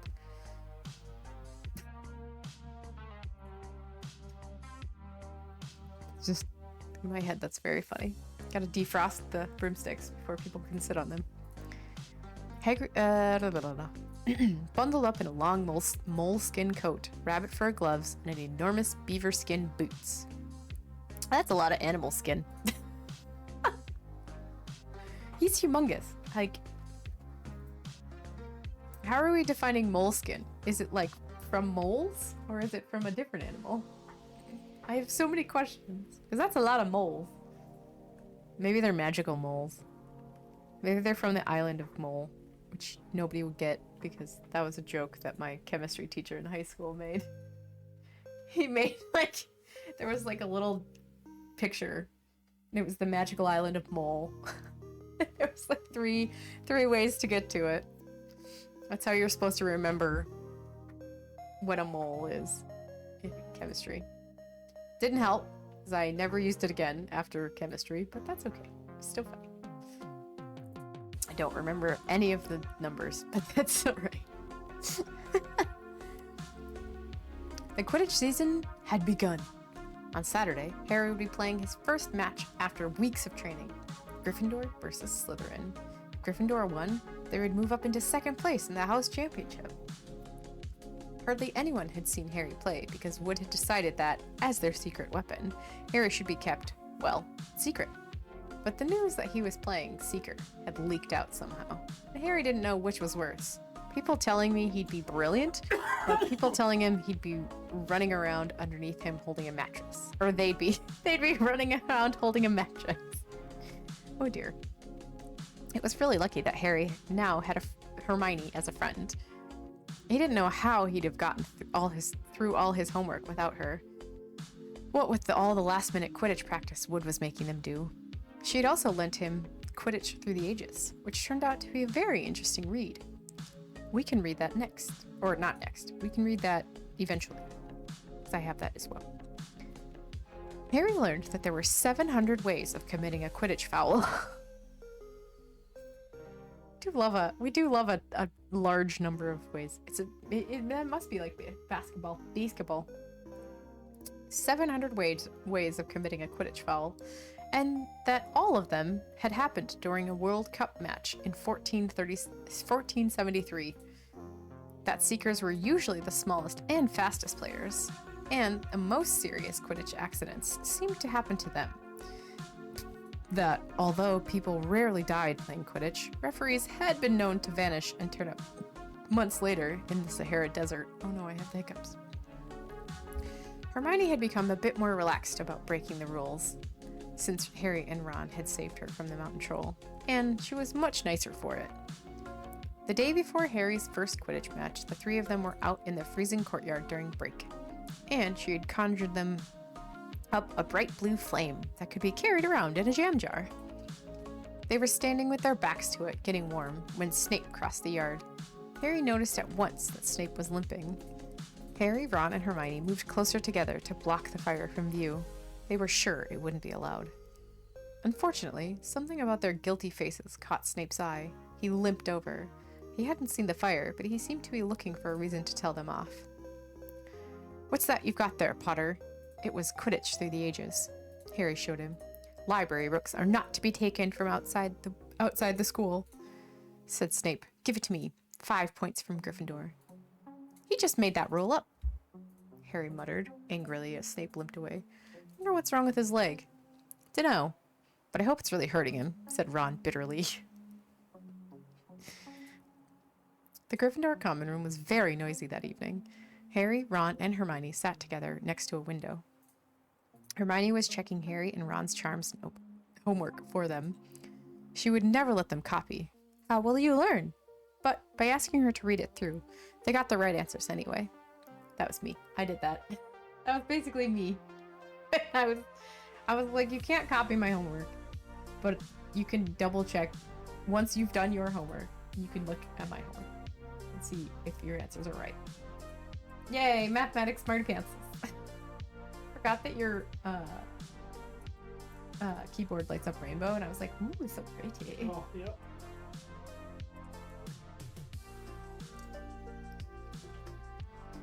Nice. My energy drink can is just short enough so that it doesn't block my light.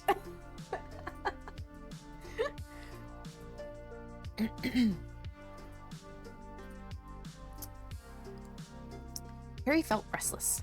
He wanted Quidditch through the ages back, to take his mind off his nerves about tomorrow. Why should he be afraid of Snape? Getting up, he told Ron and Hermione he was going to ask Snape if he could if he could have it back. "Better you than me," they said together, but Harry had an idea that Snape wouldn't refuse if there were other teachers listening. He made his way down to the staff room and knocked. There was no answer. He knocked again. Nothing. Perhaps Snape had left the book in there. It was worth a try. He pushed the door ajar. The door, not a jar. Dang it! When is a door not a door? When it's a jar. When it's a jar. Bam, bam, bam, bam. Actually, really like that joke. It's like half joke, half riddle. Oh dear. He made his way. No, let's see. He pushed the door ajar and peered inside, and a horrible scene met his eyes. Snape and Filch were inside, alone. Snape was holding his robes above his knee. The scandal.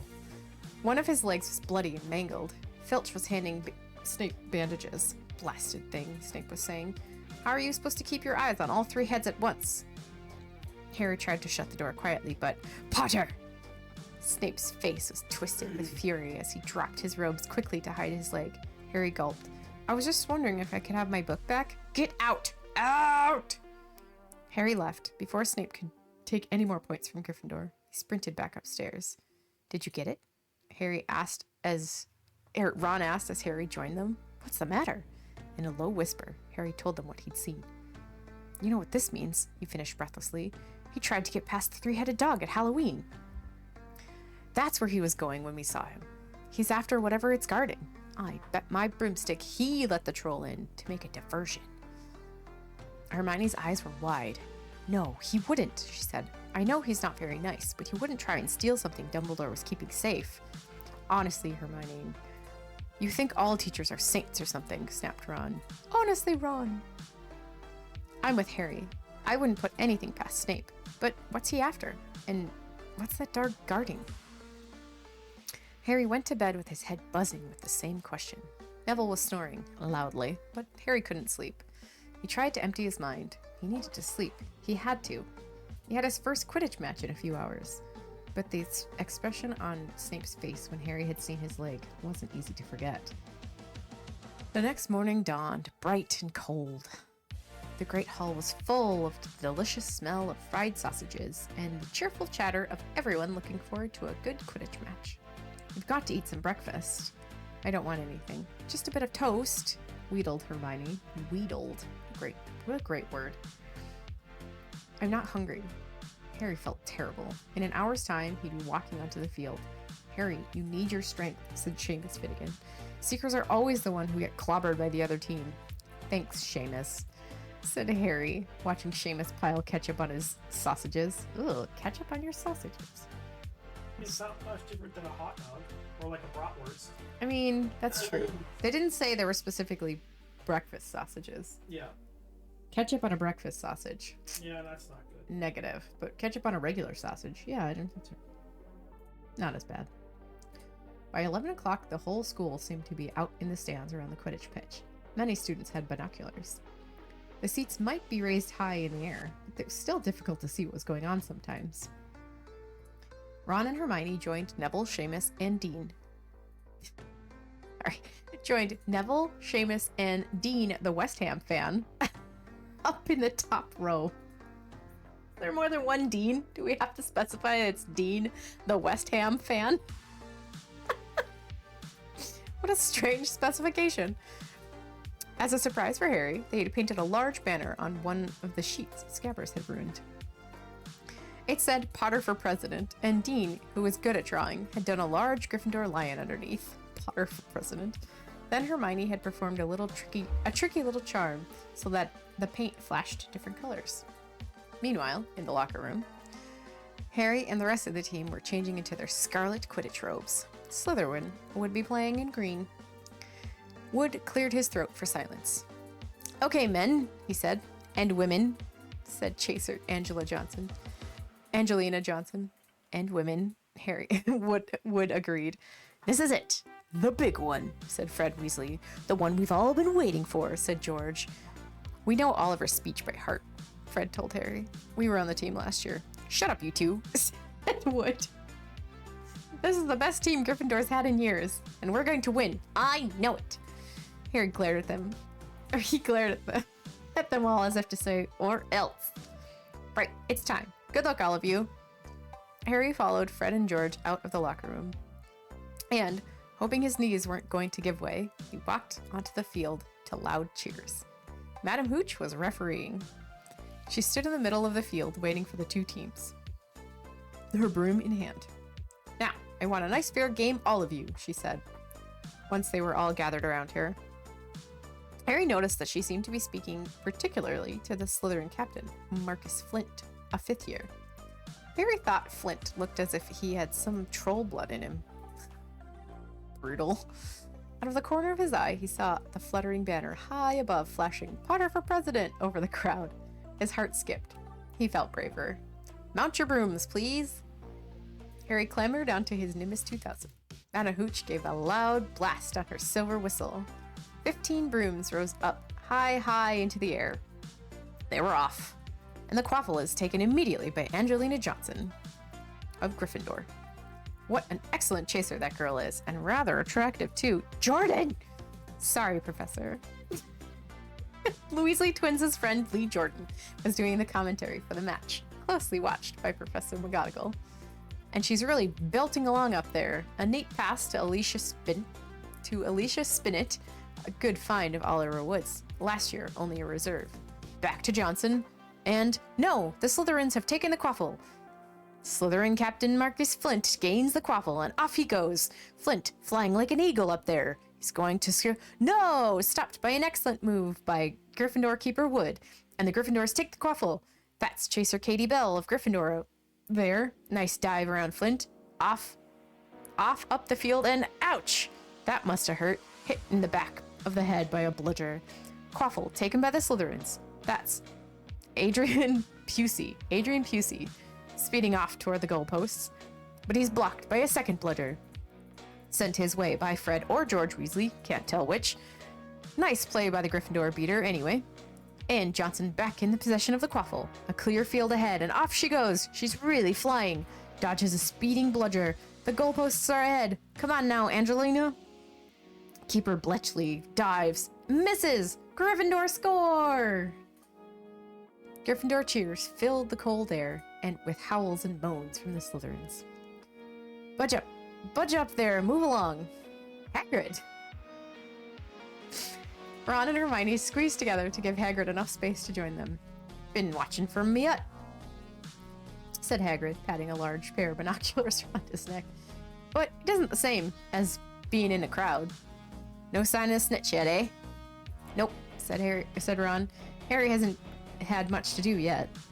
Kept out of trouble, though. That's something, said Hagrid, raising his binoculars and peering skyward at that speck that was Harry. Way up above them, Harry was gliding over the game, squinting around for some sign of the snitch. This was part of his and Wood's game plan. Keep out of the way until you catch sight of the snitch.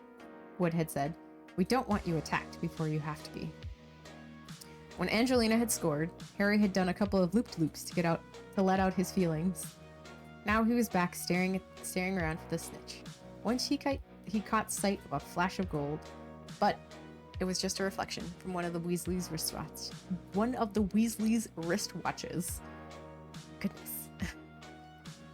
And once a bludger decided to come pelting his way, more like a cannonball than anything else. But Harry dodged it, and Fred Weasley came chasing after it. All right there, Harry.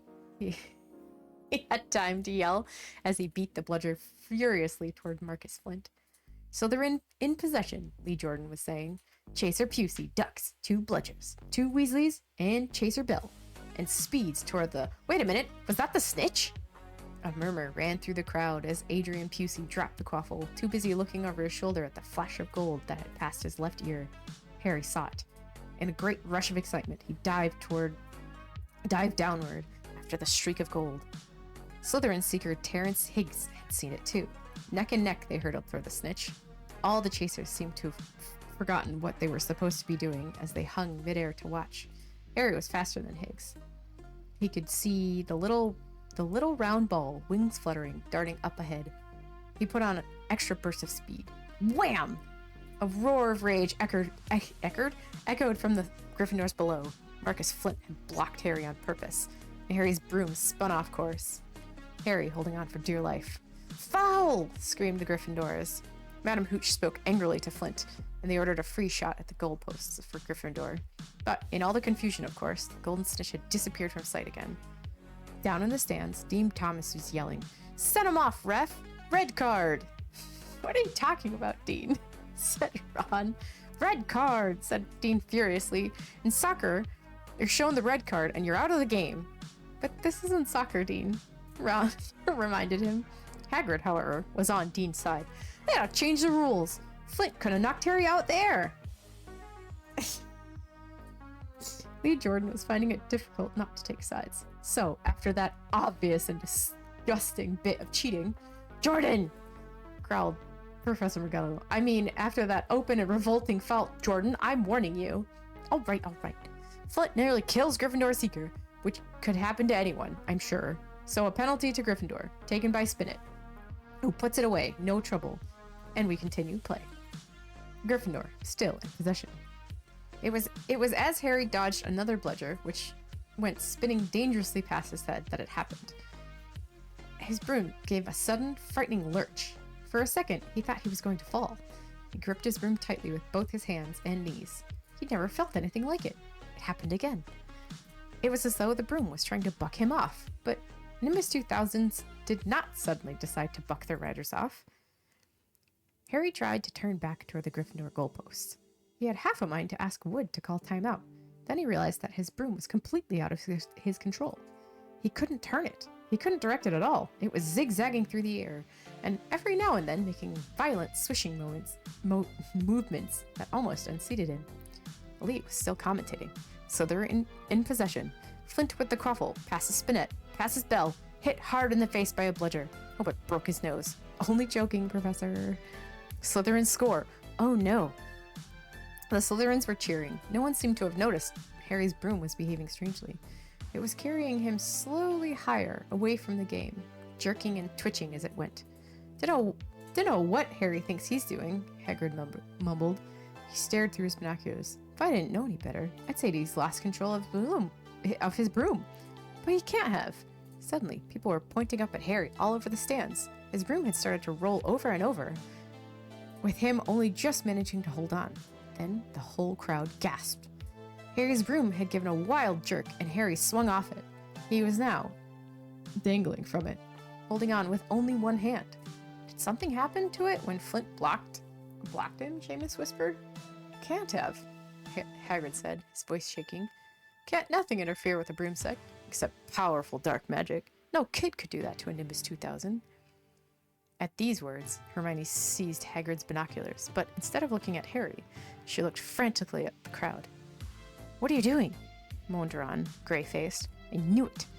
Harry gasped. Snape, look! Ron grabbed the binoculars. Snape was in the middle of the stands, opposite them. He had his eyes fixed on Harry, and was muttering nonstop under his breath. He's doing something, jinxing the broom, said Hermione. What should we do? Leave it to me. Before Ron could say another word, Hermione had disappeared. Ron turned the binoculars back on Harry.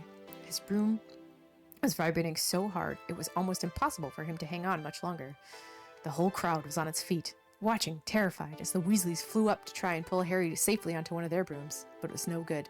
Every time they got near him, the broom would jump higher. They dropped lower and circled beneath him, obviously hoping to catch him if he fell. Marcus Flint seized the quaffle and scored 5 times without anyone noticing. Come on, Hermione. Come on, Hermione, Ron muttered desperately. Hermione had fought her way across to the stand where Snape stood, and was now racing along the row behind him. She didn't even stop to say sorry as she knocked Professor Quirrell headfirst into the row in front. Reaching Snape, she crouched down, pulled out her wand, and whispered a few well-chosen words. Bright blue flames shot from her wand onto the hem of Snape's robes. It took perhaps 30 seconds for Snape to realize that he was on fire. A sudden yelp told her that she had done her job. Scooping the fire off him into the little jar in her pocket, she scrambled back along the row. Snape would never know what happened. It was enough. Up in the air, Harry was suddenly able to clamber back onto his broom. Neville, you can look, Ron said. Neville had been sobbing into Harry's jacket for the last 5 minutes.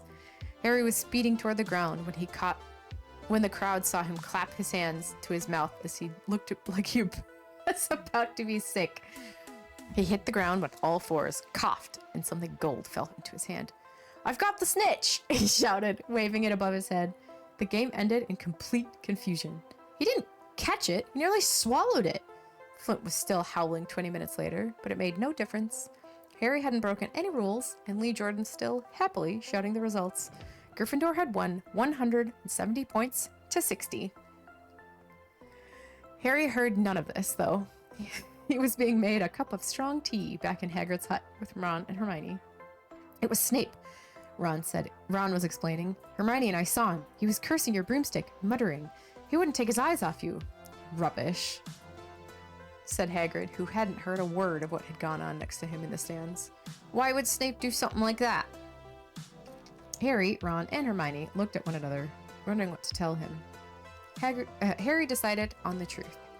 I found out something about him, he told Hagrid. He tried to get past the 3-headed dog on Halloween. It bit him. We think he was trying to steal whatever it's guarding. Hagrid dropped the teapot.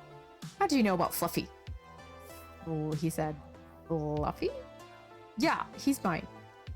Bought him off a Greek chappie I met in the pub last year. I lent him to Dumbledore to guard the... Yes? Said Harry eagerly. Nah, don't ask me anymore, said Harry. That's top secret, that is. But Snape's trying to steal it. Rubbish, said Hagrid again. Snape's a Hogwarts teacher. He'd do nothing of the sort. So why did he try and kill Harry? Cried Hermione. The afternoon's events certainly seemed to have changed her mind about Snape. I know a jinx when I see one, Hagrid. I've read all about them. You've got to keep eye contact. And Snape wasn't blinking at all. I saw him. I'm telling you, you're wrong, said Hagrid hotly. I don't know why Harry's broom acted like that, but Snape wouldn't try and kill a student. Now, listen to me, all 3 of you. You're meddling in things that don't concern you. It's dangerous. You forget that, dog. And you forget what it's guarding. That's between Dumbledore and Nicholas Flamel. Aha, said Harry. So there's someone called Nicholas Flamel involved, is it? Hagrid was furious with himself. Oh, goodness. Alright.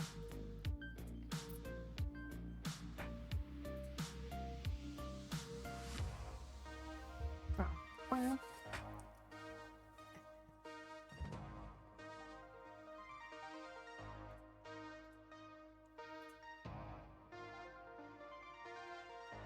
Okay, cool.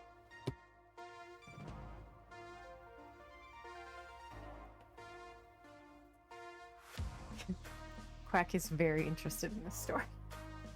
He's just staring straight at me. Chapter 12. The Mirror of Erised. Christmas was coming. One morning in mid-December, Hogwarts woke to find itself covered in several feet of snow. The lake froze solid, and the Weasley twins were punished for pitching several snowballs so that they followed Quirrell around, bouncing off the back of his turban.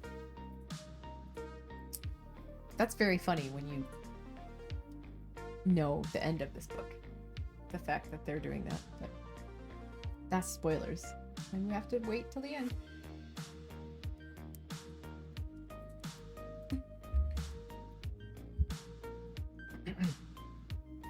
The few owls that managed to battle their way through the stormy sky to deliver mail had to be nursed back to health by Hagrid before they could fly off again.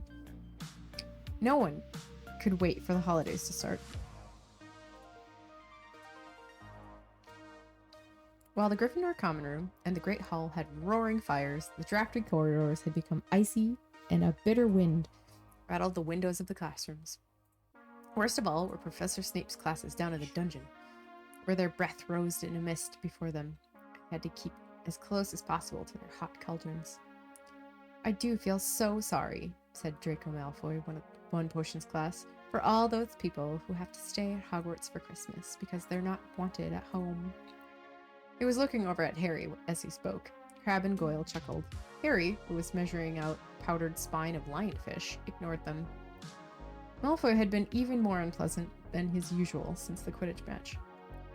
Disgusted that the Slytherins had lost, he had tried to get everyone laughing at how a wide-mouthed tree frog would be replacing Harry as Seeker next. He then realized that nobody found this funny because they were all so impressed by the way Harry had managed to stay on his bucking broomstick. So, Malfoy, jealous and angry, had gone back to taunting Harry about having no proper family. It was true that Harry wasn't going back to Privet Drive for Christmas. Professor McGonagall had come around the week before, making a list of students who would be staying for the holidays, and Harry had signed up at once. He didn't feel sorry for himself at all. This would probably be the best Christmas he'd ever had. Ron and his brothers were staying too, because Mr. and Mrs. Weasley were going to Romania to visit Charlie. When they left the dungeons at the end of potions, they found a large fig tree blocking the corridor ahead. Two enormous feet. Oh, sorry, not fig tree. They found a large fir tree blocking. I was like, wait, what? Large fir tree blocking the corridor ahead. Two enormous feet sticking out at the bottom, and a loud puffing sound told them that Hagrid was behind it. "Hi, Hagrid. Want any help?" Ron asked, sticking his head through the branches. "Nah, I'm alright. Thanks, Ron." "Would you mind moving out of the way?" "Would you mind moving out of the way?" came Malfoy's cold jaw from behind them. "Are you trying to earn some extra money, Weasley? Hoping to be gameskeeper yourself when you leave Hogwarts, I suppose? That hut of Hagrid's must seem like a palace compared to what your family's used to." Ron dived at Malfoy just as Snape came up the stairs. "Weasley!" Ron let go of the front of Malfoy's robes. "He was provoked, Professor Snape," said Hagrid, sticking his huge hairy face up from behind the tree. "Malfoy was insulting his family." "Be that as it may, fighting is against Hogwarts rules, Hagrid," said Snape silkily. 5 points from Gryffindor, Weasley. "And be grateful it isn't more. Move along, all of you." Malfoy, Crabbe, and Goyle pushed roughly past the tree, scattering needles everywhere, smirking. "I'll get him," said Ron, grinding his teeth at Malfoy's back. "One of these days, I'll get him." I hate them both, said Harry, Malfoy, and Snape. Come on, cheer up. It's nearly Christmas, said Hagrid. Tell you what, come with me and see the Great Hall.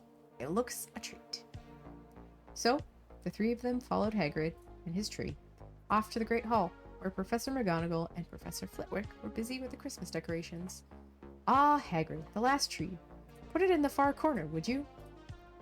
The hall looked spectacular. Festoons of holly and mistletoe hung all around the walls, and no less than 12 towering Christmas trees stood around the room, some sparkling with tiny icicles, some glittering with hundreds of candles. How many days you got left till your holidays? Hagrid asked. Just one, said Hermione. And that reminds me, Harry, Ron, we've got half an hour before lunch. We should be in the library. Oh yeah, you're right, said Ron, tearing his eyes away from Professor Flitwick, who had golden bubbles blossoming out of his wand and was trailing them all over the branches of the new tree. The library, said Hagrid, following them. Just before the holidays? Bit keen, aren't you? Oh, we're not working, Harry told him brightly. Ever since you mentioned Nicholas Flamel, we've been trying to find out who he is. You what? Hagrid looked shocked. Listen here, I told you, drop it. It's nothing to you what that dog's garden. We just want to know who Nicholas Flamel is. That's all, said Hermione. Unless you'd like to tell us and save us the trouble, Harry added. We must have been through hundreds of books already, and we can't find him anywhere. Just a hint. I know I've read his name somewhere. I'm saying nothing, said Hagrid. Nothing, said Hagrid flatly. Just have to find out for ourselves then, said Ron, and they left Hagrid looking disgruntled and hurried off to the library. They had indeed been searching the books for Flamel's name ever since Hagrid had let it slip, because how else were they going to find out what Snape was trying to steal? The trouble was, it was very hard to know where to begin, not knowing what Flamel might have done to get himself into a book. He wasn't in Great Wizards of the 20th century, or notable magical names of our time. He was missing two from important modern magical discoveries, and a study of recent developments in wizardry. Then, of course, there was the sheer size of the library.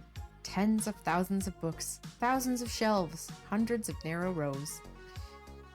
Hermione took out a list of subjects and titles that she had decided to search while Ron strode off down a row of books, started pulling them off the shelves at random. Harry wandered over to the restricted section.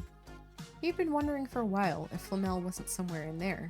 Unfortunately, you needed a special signed note from one of the teachers to look in any of the restricted books, and he knew he'd never get one. These were the books containing powerful dark magic never taught at Hogwarts, and only read by older students studying advanced defense against the dark arts. What are you looking for, boy? Nothing, said Harry. Madam Pince, the librarian, brandished a feather duster at him. You'd better get out then. Go on, out.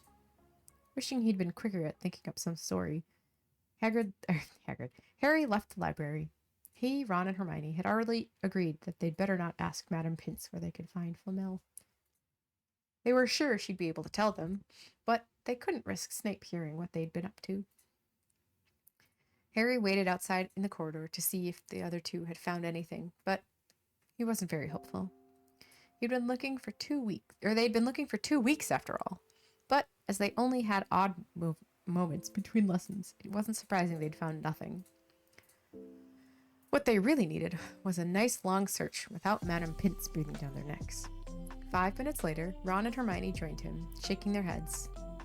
They went off to lunch. Will you keep looking while I'm away? You will keep looking while I'm away, won't you? Said Hermione. And send me an owl if you find anything. And you could ask your parents if they know who Flamel is, said Ron. It'd be safe to ask them. Very safe, as they're both dentists, said Hermione. Once the holidays had started, Ron and Harry were having too good a time to think much about Flamel.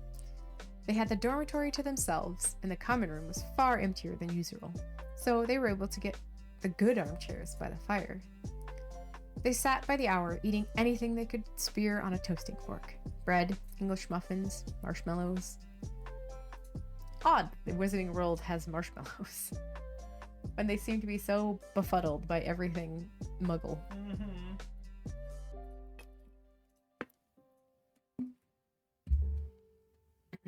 And plotting ways of getting Malfoy expelled, which were fun to talk about, even if they wouldn't work. Ron had also started teaching Harry wizard chess.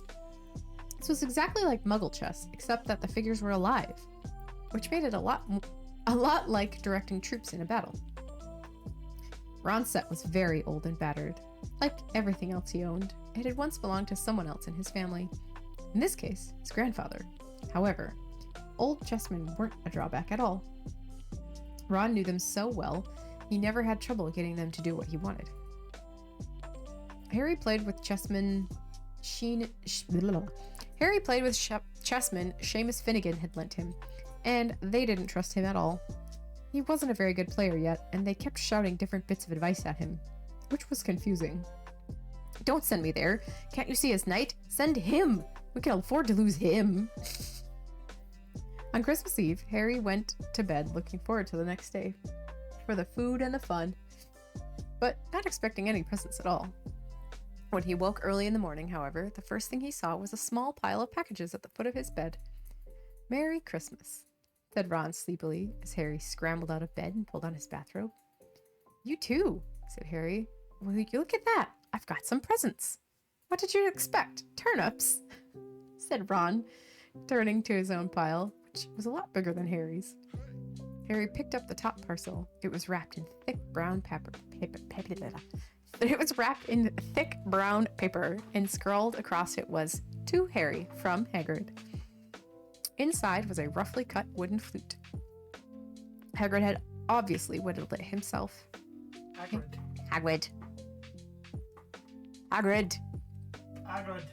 Harry blew it. It sounded a bit like an owl. A second, very small parcel contained a note. "We received your message, and enclosed is your Christmas present. From Uncle Vernon and Aunt Petunia."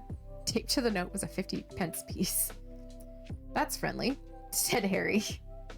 Ron was fascinated by the 50 pence. "Weird," he said, "and what a shape. Is it money?" "You can keep it," said Harry, laughing at how pleased Ron was. "Hagrid and my aunt and uncle. So, who sent these?"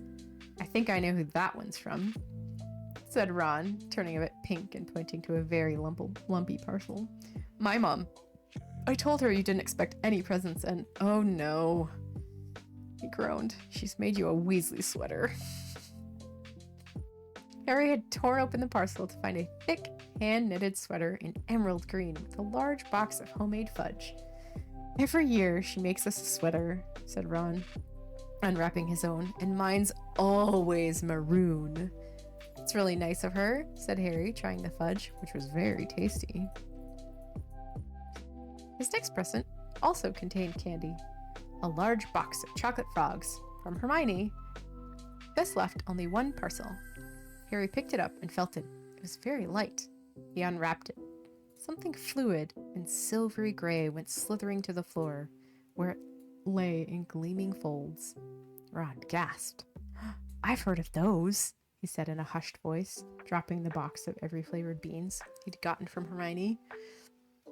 "But if that's what I think it is, they're very rare and very valuable." "What is it?" Harry picked the shining silvery cloth off the floor. It was strange to the touch, like water woven into material. "It's an invisibility cloak," said Ron, the look of awe on his face. "I'm sure it is. Try it on." Harry threw the cloak around his shoulders, and Ron gave a yell. "It is! Look down!" Harry looked down at his feet, but they were gone. He dashed to the mirror. Sure enough, his reflection looking back at him was just his head, suspended in midair, his body completely invisible. He pulled the cloak over his head, and his reflection vanished entirely. "There's a note," said Ron suddenly. "A note fell out of it." Ron pulled off the cloak and seized the letter.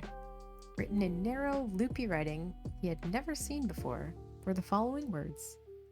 "Your father left this in my possession before he died. It is time it was returned to you. Use it well. A very Merry Christmas to you." There was no signature. Harry stared at the note. Ron was admiring the cloak.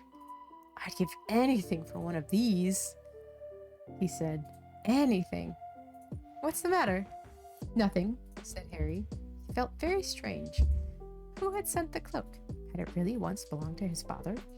Before he could say or think anything else, the dormitory door flung open, and Fred and George Weasley bounded in. Harry stuffed the cloak quickly out of sight. He didn't feel like sharing it with anyone else yet. Merry Christmas! Hey look! Harry's got a Weasley sweater too! Fred and George were wearing blue sweaters. One with a large yellow F on it, the other with a G. Harry's is better than ours, though, said Fred, holding up Harry's sweater. She obviously makes more of an effort if you're not family. Why aren't you wearing yours, Ron? George demanded. Ron. Come on, get it on. They're lovely and warm. I hate maroon. Ron moaned half-heartedly as he pulled it over his head. You haven't got a letter on yours, George observed. Suppose she thinks you don't forget your name. We're not stupid. We know our name. We know we're called Gred and Forge. What's all this noise? Percy Weasley stuck his head through the door, looking disapproving. He had clearly gotten halfway through unwrapping his presents as he, too, carried a large, lumpy sweater over his arm, which Fred seized. P for prefect. Get it on. Get it on, Percy. Come on. We're all wearing ours. Even Harry got one. I don't want, said Percy thickly as the twins forced the sweater over his head, knocking his glasses askew. You're not sitting with the prefects today either, said George. Christmas is a time for family. They frog marched Percy from the room, his arms pinned to his side by his sweater. Harry had never in all his life had such a Christmas dinner. 100 fat roast turkeys, mountains of roast and boiled carrots, potatoes, mountains of roast and boiled potatoes, platters of chipolatas, tureens of buttered peas, silver boats of thick, rich gravy and cranberry sauce, and stacks of wizard crackers every few feet along the table. When I first read this as a kid, I thought they meant like the crackers you eat, not the Christmas crackers that you pull, because I didn't really know about them at the time. So I was like, oh, I wonder what makes wizard crackers different than regular crackers. Not kidding. Same thoughts. Yeah. Yep. These fantastic party favors were nothing like the feeble muggle ones the Dursleys usually bought, with their little plastic toys and their flimsy paper hats inside. Harry pulled a wizard cracker with Fred, and it didn't just bang, it went off with a blast like a cannon, and engulfed them in a cloud of blue smoke, while from inside exploded a Rear Admiral's hat and several live white mice. Up at the high table, Dumbledore had swapped his pointed wizard's hat for a flowered bonnet and was chuckling merrily at a joke Professor Flitwick had just read him. Flaming Christmas puddings followed the turkey. Percy nearly broke his teeth on a silver sickle embedded in his slice.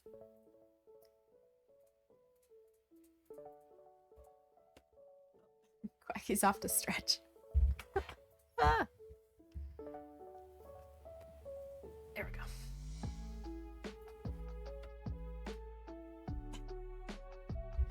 Quacky's doing all the stretches. Oh, goodness.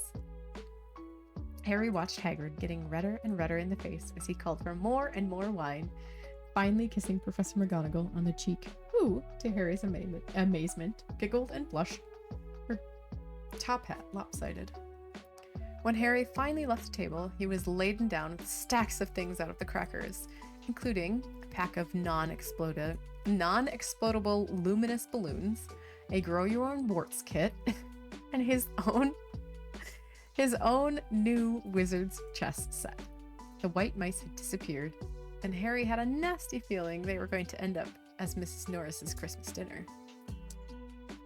Harry and the Weasleys spent a happy afternoon having a furious snowball fight on the grounds.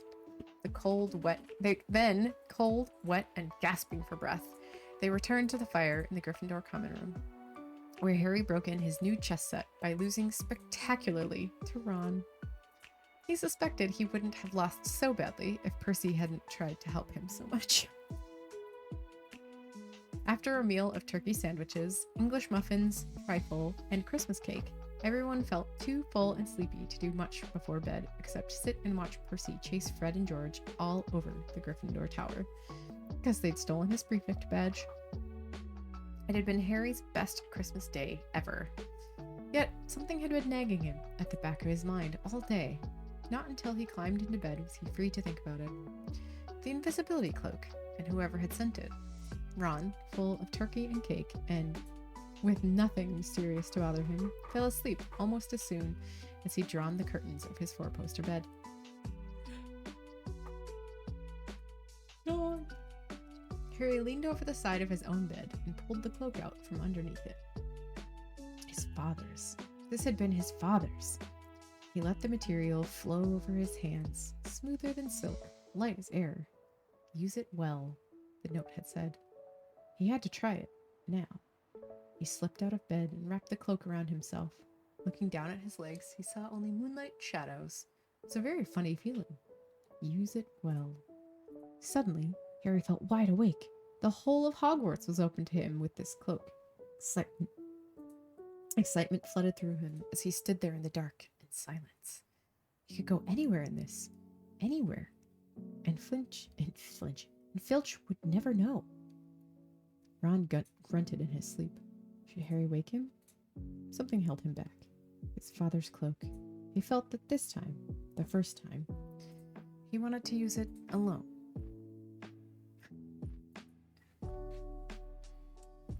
Quackers. Quacky's just so cute. He crept out of the dormitory, down the stairs, across the common room, and climbed through the portrait hole. Who's there? Squawked the fat lady. Harry said nothing. He walked quickly down the corridor. Where should he go? He stopped, his heart racing, and thought. And then it came to him. A restricted section in the library. He'd be able to read as long as he liked, as long as it took to find out who Flamel was. He set off, drawing the invisibility cloak tight around him as he walked. The library was pitch black and very eerie.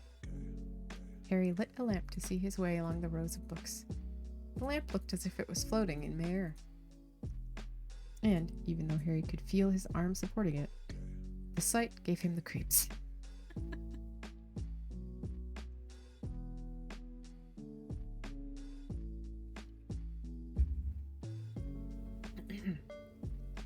The restricted section was right at the back of the library. Stepping carefully over the rope that separated these books from the rest of the library, he held up his lamp to read the titles. They didn't tell him much. Their peeling, faded gold letters spelled words and languages Harry couldn't understand. Some of them had no title at all. One book had a dark stain on it that looked horribly like blood. The hairs on the back of Harry's neck prickled. Maybe he was imagining it. Maybe not. He thought a faint whisper was coming from the books, as though they knew someone was there who shouldn't be. He had to start somewhere. Setting the lamp down carefully on the floor, he looked along the bottom shelf for an interesting-looking book. A large black and silver volume caught his eye. He pulled it out with difficulty because it was very heavy. Balanced it on his knee and let it fall open. Piercing, blood-curdling shriek split the silence. The book was screaming. Harry snapped it shut, but the shriek went on and on, one high, unbroken, ear-splitting note. He stumbled backward and knocked over his lamp, which went out at once. Panicked, he heard footsteps coming from down the corridor. Outside.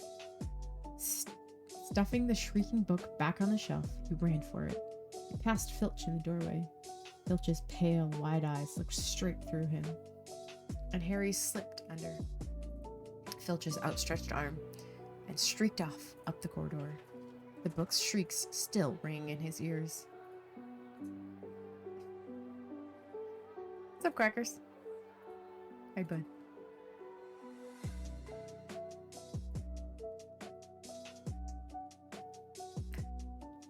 This is where we go. And now Quack gets choose which bed. Unsurprisingly, he chooses the same bed.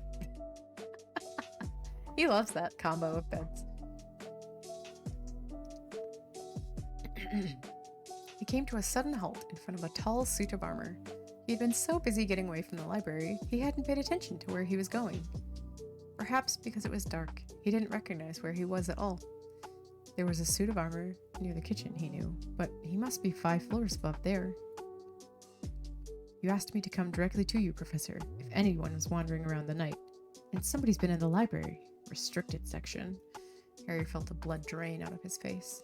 Wherever he was, Filch must know a shortcut, because his soft, greasy voice was getting nearer. To his horror, it was Snape who replied. The restricted section? Well, they can't be far. We'll catch them. Harry stood rooted to the spot as Filch and Snape came around the corner ahead. They couldn't see him, of course, but it was a narrow corridor, and if they came much nearer, they'd knock right into him. The cloak didn't stop him from being solid. He backed away as quietly as he could. A door stood ajar to his left. It was his only hope. He squeezed through it, holding his breath, trying not to move it. And, to his relief, he managed to get inside the room without their noticing anything. They walked straight past, and Harry leaned against the wall, breathing deeply, listening to their footsteps dying away. That had been close. Very close. It was a few seconds before he noticed anything about the room he had hidden in. It looked like an unused classroom. The dark shape of desks and chairs were piled up against the walls, and there was an upturned wastepaper basket. But propped against the wall facing him was something that didn't look as if it belonged there. Something that looked as if someone had just put it there to keep it out of the way. It was a magnificent mirror, as high as the ceiling, with an ornate gold frame. Standing on 2 clawed feet, there was an inscription carved around the top.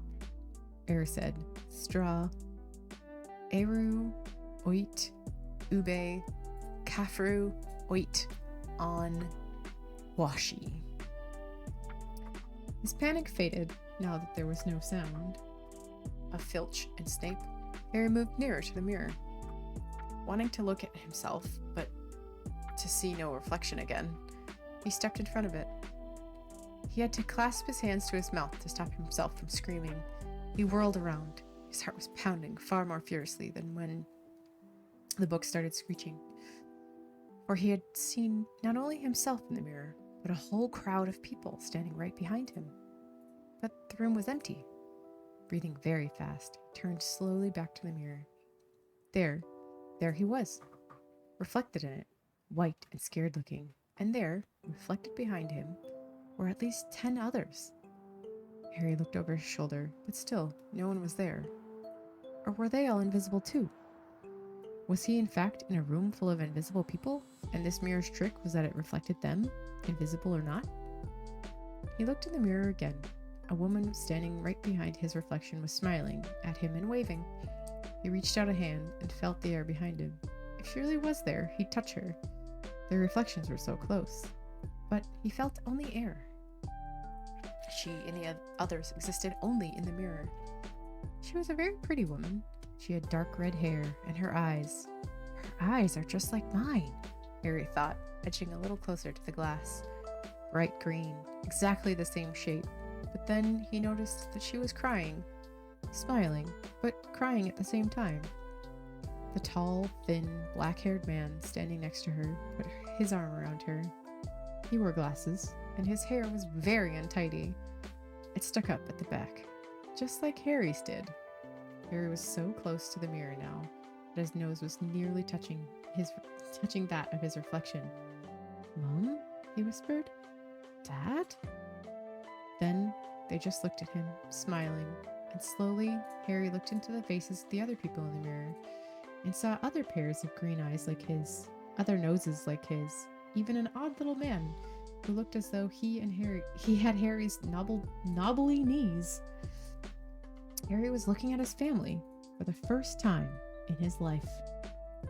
The Potters smiled and waved at Harry, and he stared hungrily back at them, his hands pressed flat against the glass, as though he was hoping to fall right through it and reach them. He had a powerful kind of ache inside him, half joy, half terrible sadness. How long he stood there, He didn't know. The reflections did not fade, and he looked and looked until a distant sound brought him back to his senses. He couldn't stay here. He had to find his way back to bed. He tore his eyes away from his mother's face and whispered, "I'll come back," and hurried from the room. "You could have woken me up," said Ron crossly. "You can come tonight. I'm going back. I want to show you the mirror. I'd like to see your mom and dad." Just the mirror requirement or whatever. The Mirror of Erised. Huh? The Mirror of Erised. Yep. The Room of Requirement doesn't show until book 3, I think.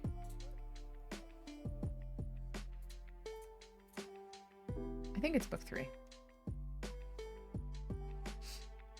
There's a fan theory that the Room of Requirement, it was the secret room that Rowena Ravenclaw put into the castle.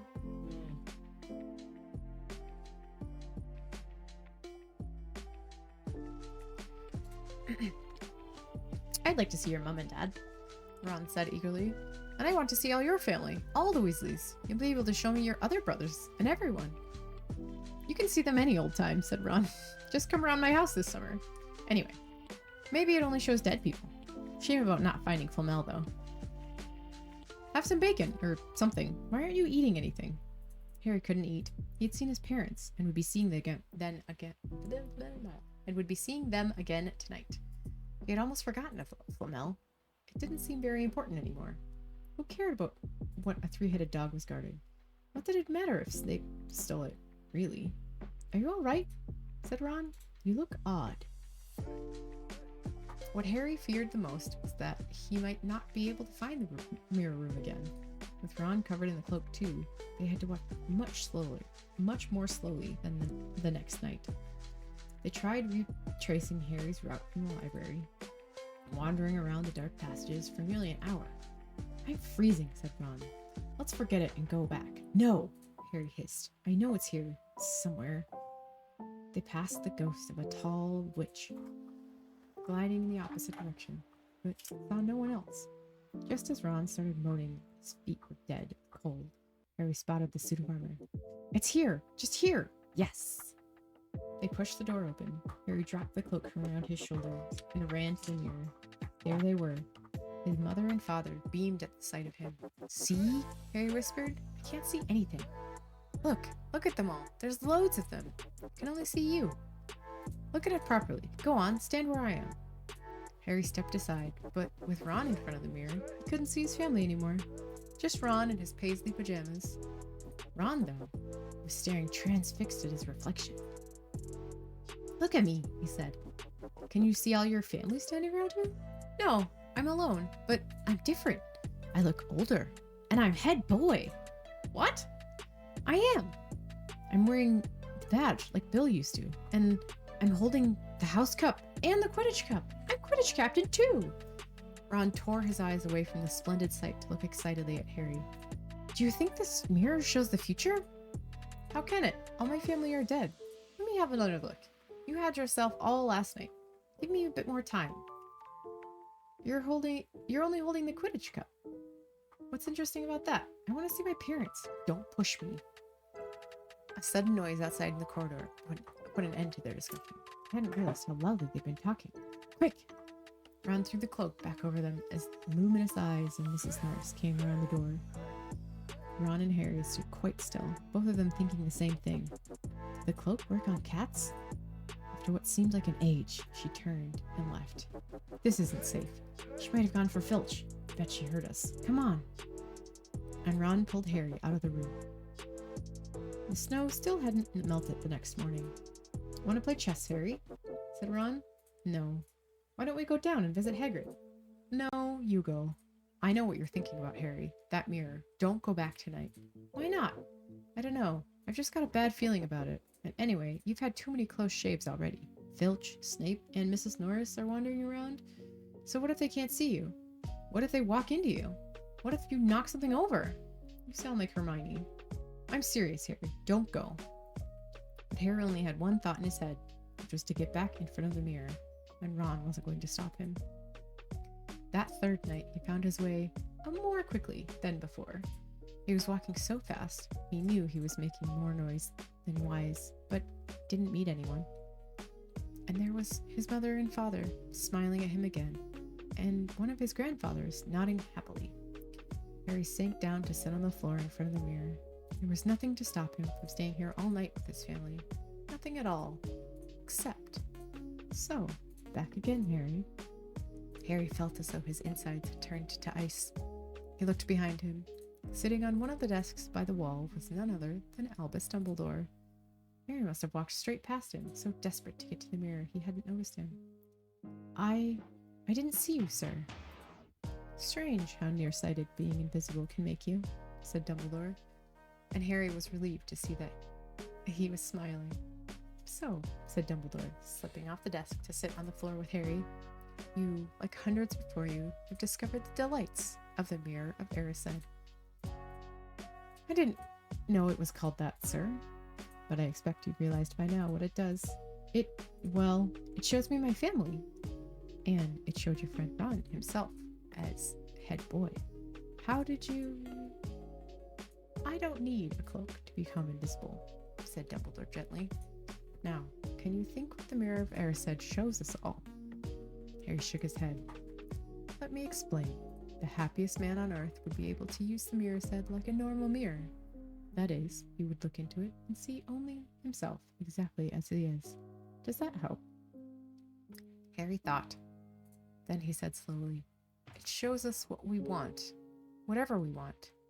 Yes and no, said Dumbledore quietly. It shows us nothing more or less than our deepest, most desperate desires of our hearts. You, who have never known your family, seeing them standing around you. Ronald Weasley, who has always been overshadowed by his brothers, sees himself standing alone, the best of all of them. However, this mirror will give us neither knowledge nor truth. Men have wasted away before it, entranced by what they have seen, or been driven mad, not knowing if what it shows is real or even possible. The mirror will be moved to your new home tomorrow, Harry, and I ask that you not go looking for it again. If you ever do run across it, you will now be prepared. It does not do well to dwell on dreams and forget to live. Remember that. Now, why don't you put on that admirable cloak back on and get off to bed? Harry stood up. Sir, Professor Dumbledore, can I ask you something? Obviously, you've just done so. Dumbledore smiled. You may ask me one more thing, however. What do you see when you look in the mirror? I see myself, holding a pair of thick woolen socks. Harry stared. One can never have enough socks, said Dumbledore. Another Christmas has come and gone, and I didn't get a single pair. People will insist on giving me books. It was only when he was back in bed that it struck Harry that Dumbledore might not have been quite truthful.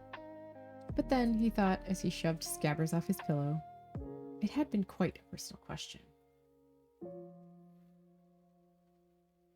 It's a very personal question. I love these books. There we go. We did 9, 10, and 11, and 12. Because it's so good. Can we see what the pictures look like? Because this book is, finger. This book is, it's what's called, enhanced or something. It's on, no. It's on Kindle, and for some reason it doesn't show on the computer, but, on my phone it does, so it's like an enhanced thing. So it's kind of like the illustrated versions in print, which I have upstairs, but on my Kindle on my phone it shows different pictures. So here is the picture of a tower from when they were learning to fly on their brooms. Here's Malfoy. He moves. So there's Malfoy getting the remember all.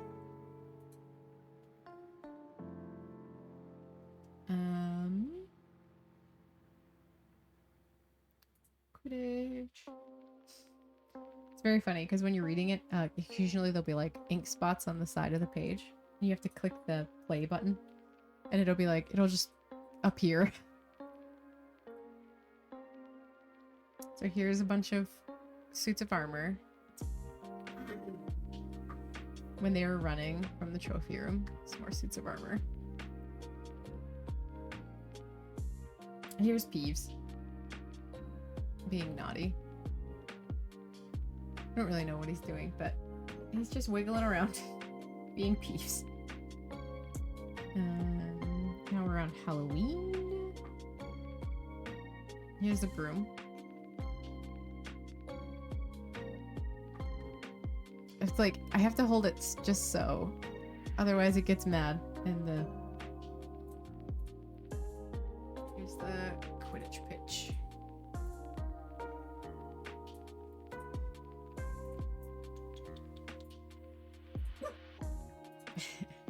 Here's all the balls and the snitches running around.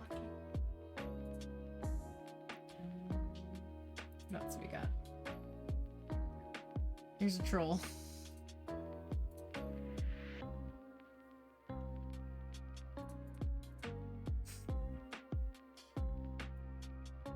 Here's Harry on the back of the troll.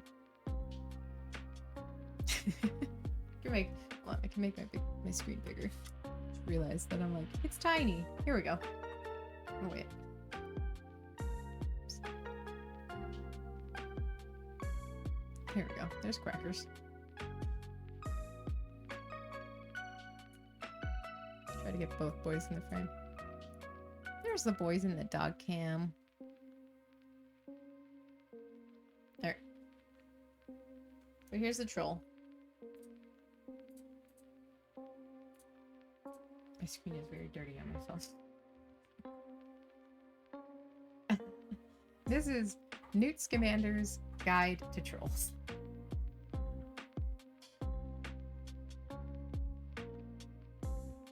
It says, warning, trolls are bad-tempered, ill-mannered, unpleasant creatures with little intelligence and no personality. That means a lot coming from Newt Scamander. They have a fondness for raw flesh and will gladly eat humans. There's this is little image at the bottom. That's a head. That's a troll head with a teeny tiny brain coming out of it. Inside the troll's mind is mostly food, a little bit of nose picking, kittens, violence, and keeps thinking it's Tuesday. So, a forest troll, and this is the mountain troll.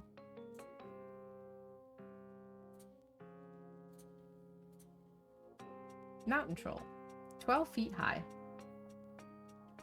Trolls are characterized by their large size and their prodigious strength. They possess thick skin, often covered in horny growths or cobbles, which litter the floor of troll caves.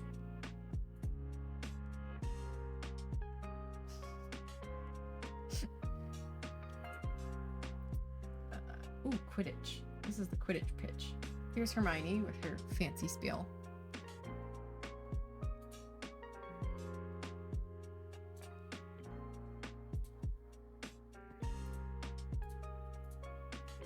Here they are watching the game. It's Hagrid with his giant binoculars.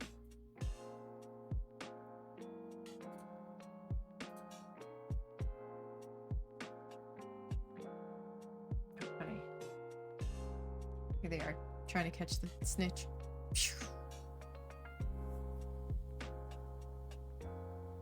Let's see. I don't know why it doesn't show on the computer. You'd think it would, because it has enough power. It's probably because of people like this. They're like, oh no, if we do it on the computer, somebody might show people. Which is silly. Here's Ron Weasley. I think.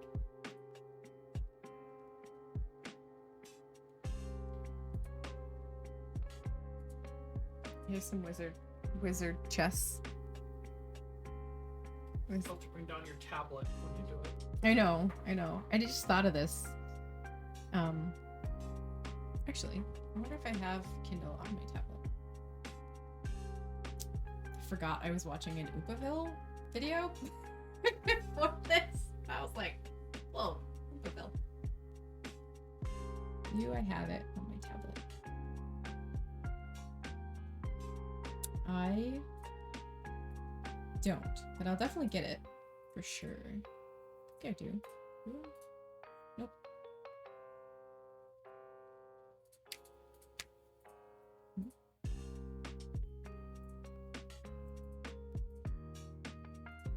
Okay.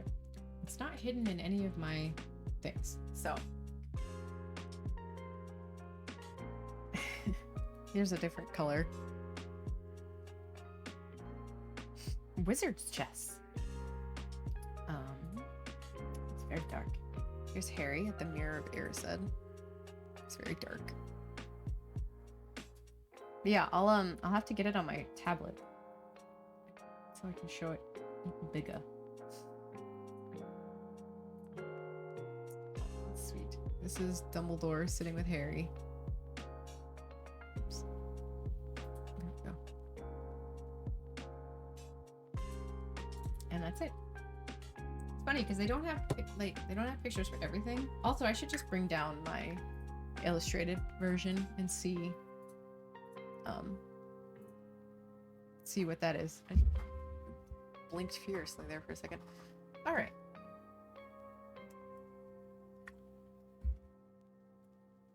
So yeah, that was chapters 9, 10, 11, and 12. So next time we will read 13, at least 13, 14, and 15.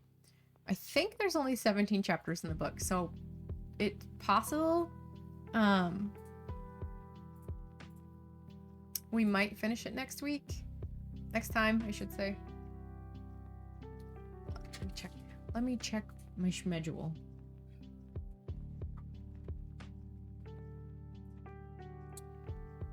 Cool.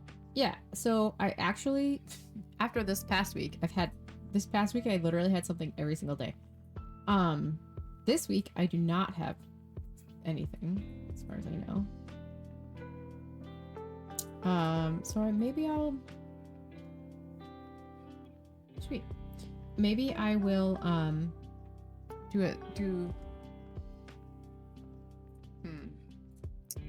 Maybe I'll do some, like, evening streams.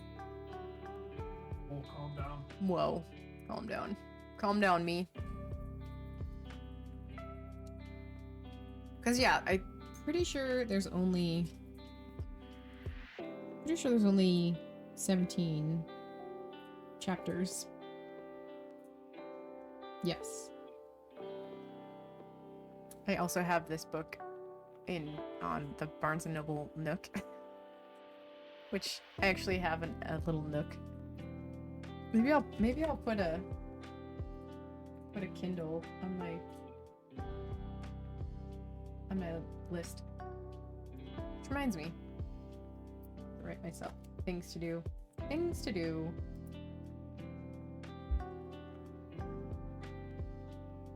That's not it. I think I'm the only one reading this. Sorry, just writing myself a note before I forgot. Oh. Okay. Apparently my tablet, the tablet version of the Amazon app is no longer supported. Lovely.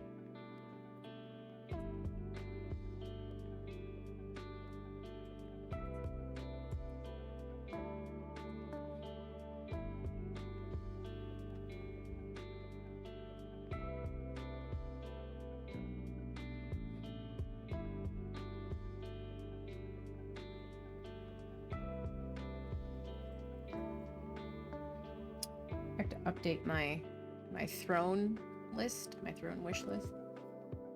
And I have to update my what's the one that that people can send me food?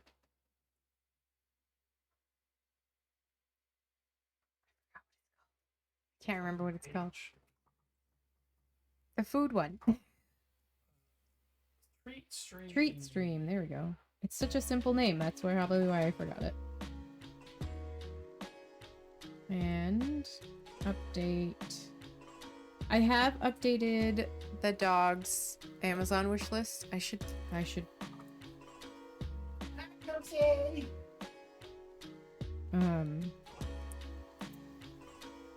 make sure that that is. Oh, I didn't hear you.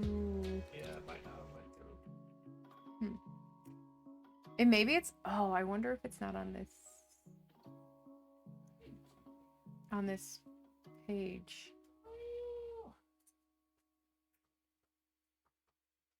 Oh, I don't know if it's on this page.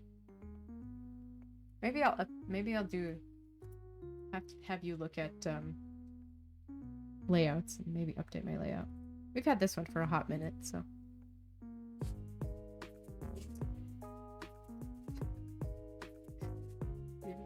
Oh, he stopped, of course. Yeah, I really like this angle. What do you? I like it. Yeah. You can see my face. Face.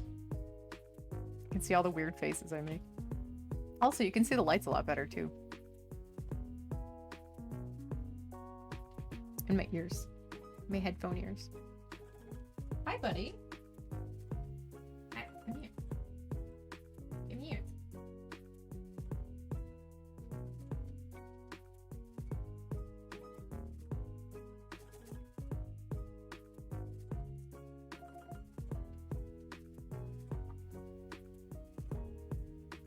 Alright, just jazzing to the music and petting Quack.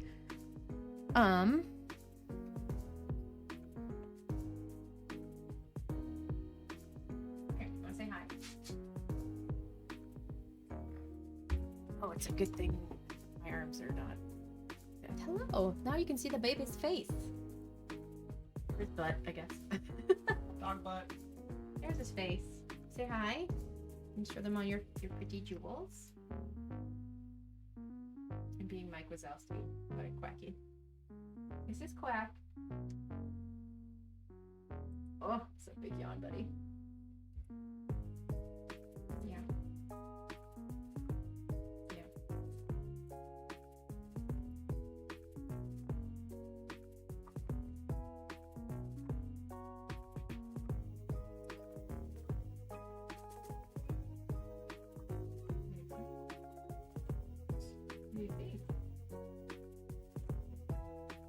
You're so expressive.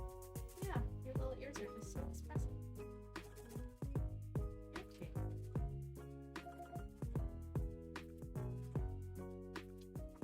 Alright. Did you have fun today? Yeah. Did you like the story? Yeah. I like the story. Did you like it? Good talk. Oh, I was gonna say. So, obviously I'm going to read all of the Harry Potter books. What else do I have? I have available on my Kindle library. I have this one. Harry Potter Sorcerer Stone Illustrated, the Kindle in Motion edition. I have the next Harry Potter, which we will read next. I have all of the Hunger Games, which I feel like I would have to put like a mature audience. It's possibly I have to see. Possibly put like a little warning. I have the Secret Garden, the Wind in the Willows. Oh, that's fun. Wind in the Willows. I have a bunch of super cute bedtime stories. I have A Day in the Life of Marlon Bundo. I also have My First Baby Animals Storytime book from Disney. Maybe we'll do a little kid story time. Yeah.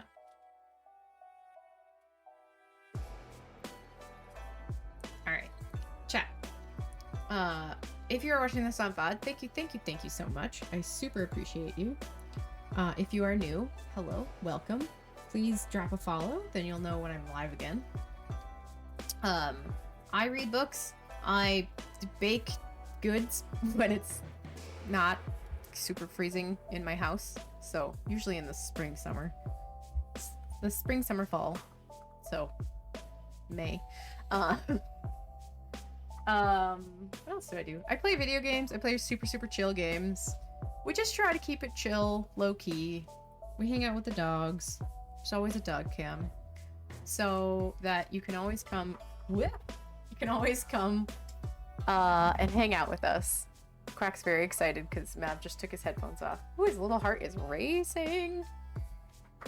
So excited. He always does this. I know. He knows. He's so smart. He's so smart that he knows what the sound of my computer turning off. Actually, also he knows the sound of my Xbox turning off as well. And he just knows. Okay. So, yes, we have super chill streams. I will eventually put these reading videos onto the YouTubes. The channel name is Bedtime Stories with Duck and Quack, I think? Duck and Goose? I'll have to look again. And then I'll make sure I add it to my channel. But that being said, thank you so much to Maverick. Thank you so much to Lavender for the subscriptions. If you are watching this on VOD, thank you for watching. Please shoot me a follow or a sub if you choose. There is no pressure to sub. Following is free. I think we're at 113 at the moment, or 11-3 from Lord of the Rings. That's another thing. If there are any books that you would like me to eventually read on stream, please let me know. Shoot me a... Do you think you could shoot me a whisper? If not, leave it in the chat. I'll see it eventually. Or if you would like to join Discord, we do have a Discord. It is on Maverick's page, and you can shoot me a message there. I'm just a little baby channel, so I don't have my own Discord yet. But thank you for everything. I am working on setting up a Patreon to do clean recordings of these, and we'll see. We'll get there eventually. But yeah, thanks for coming. It's been a blast. It's been 3 hours of reading, so my voice is a little bit angry at me. But yeah. That is great. And we will probably finish Sorcerer's Stone in the next stream.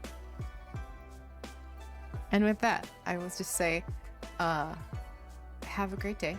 The dogs and I love you and want to see you in the future. Thanks for coming. Bye. Love you.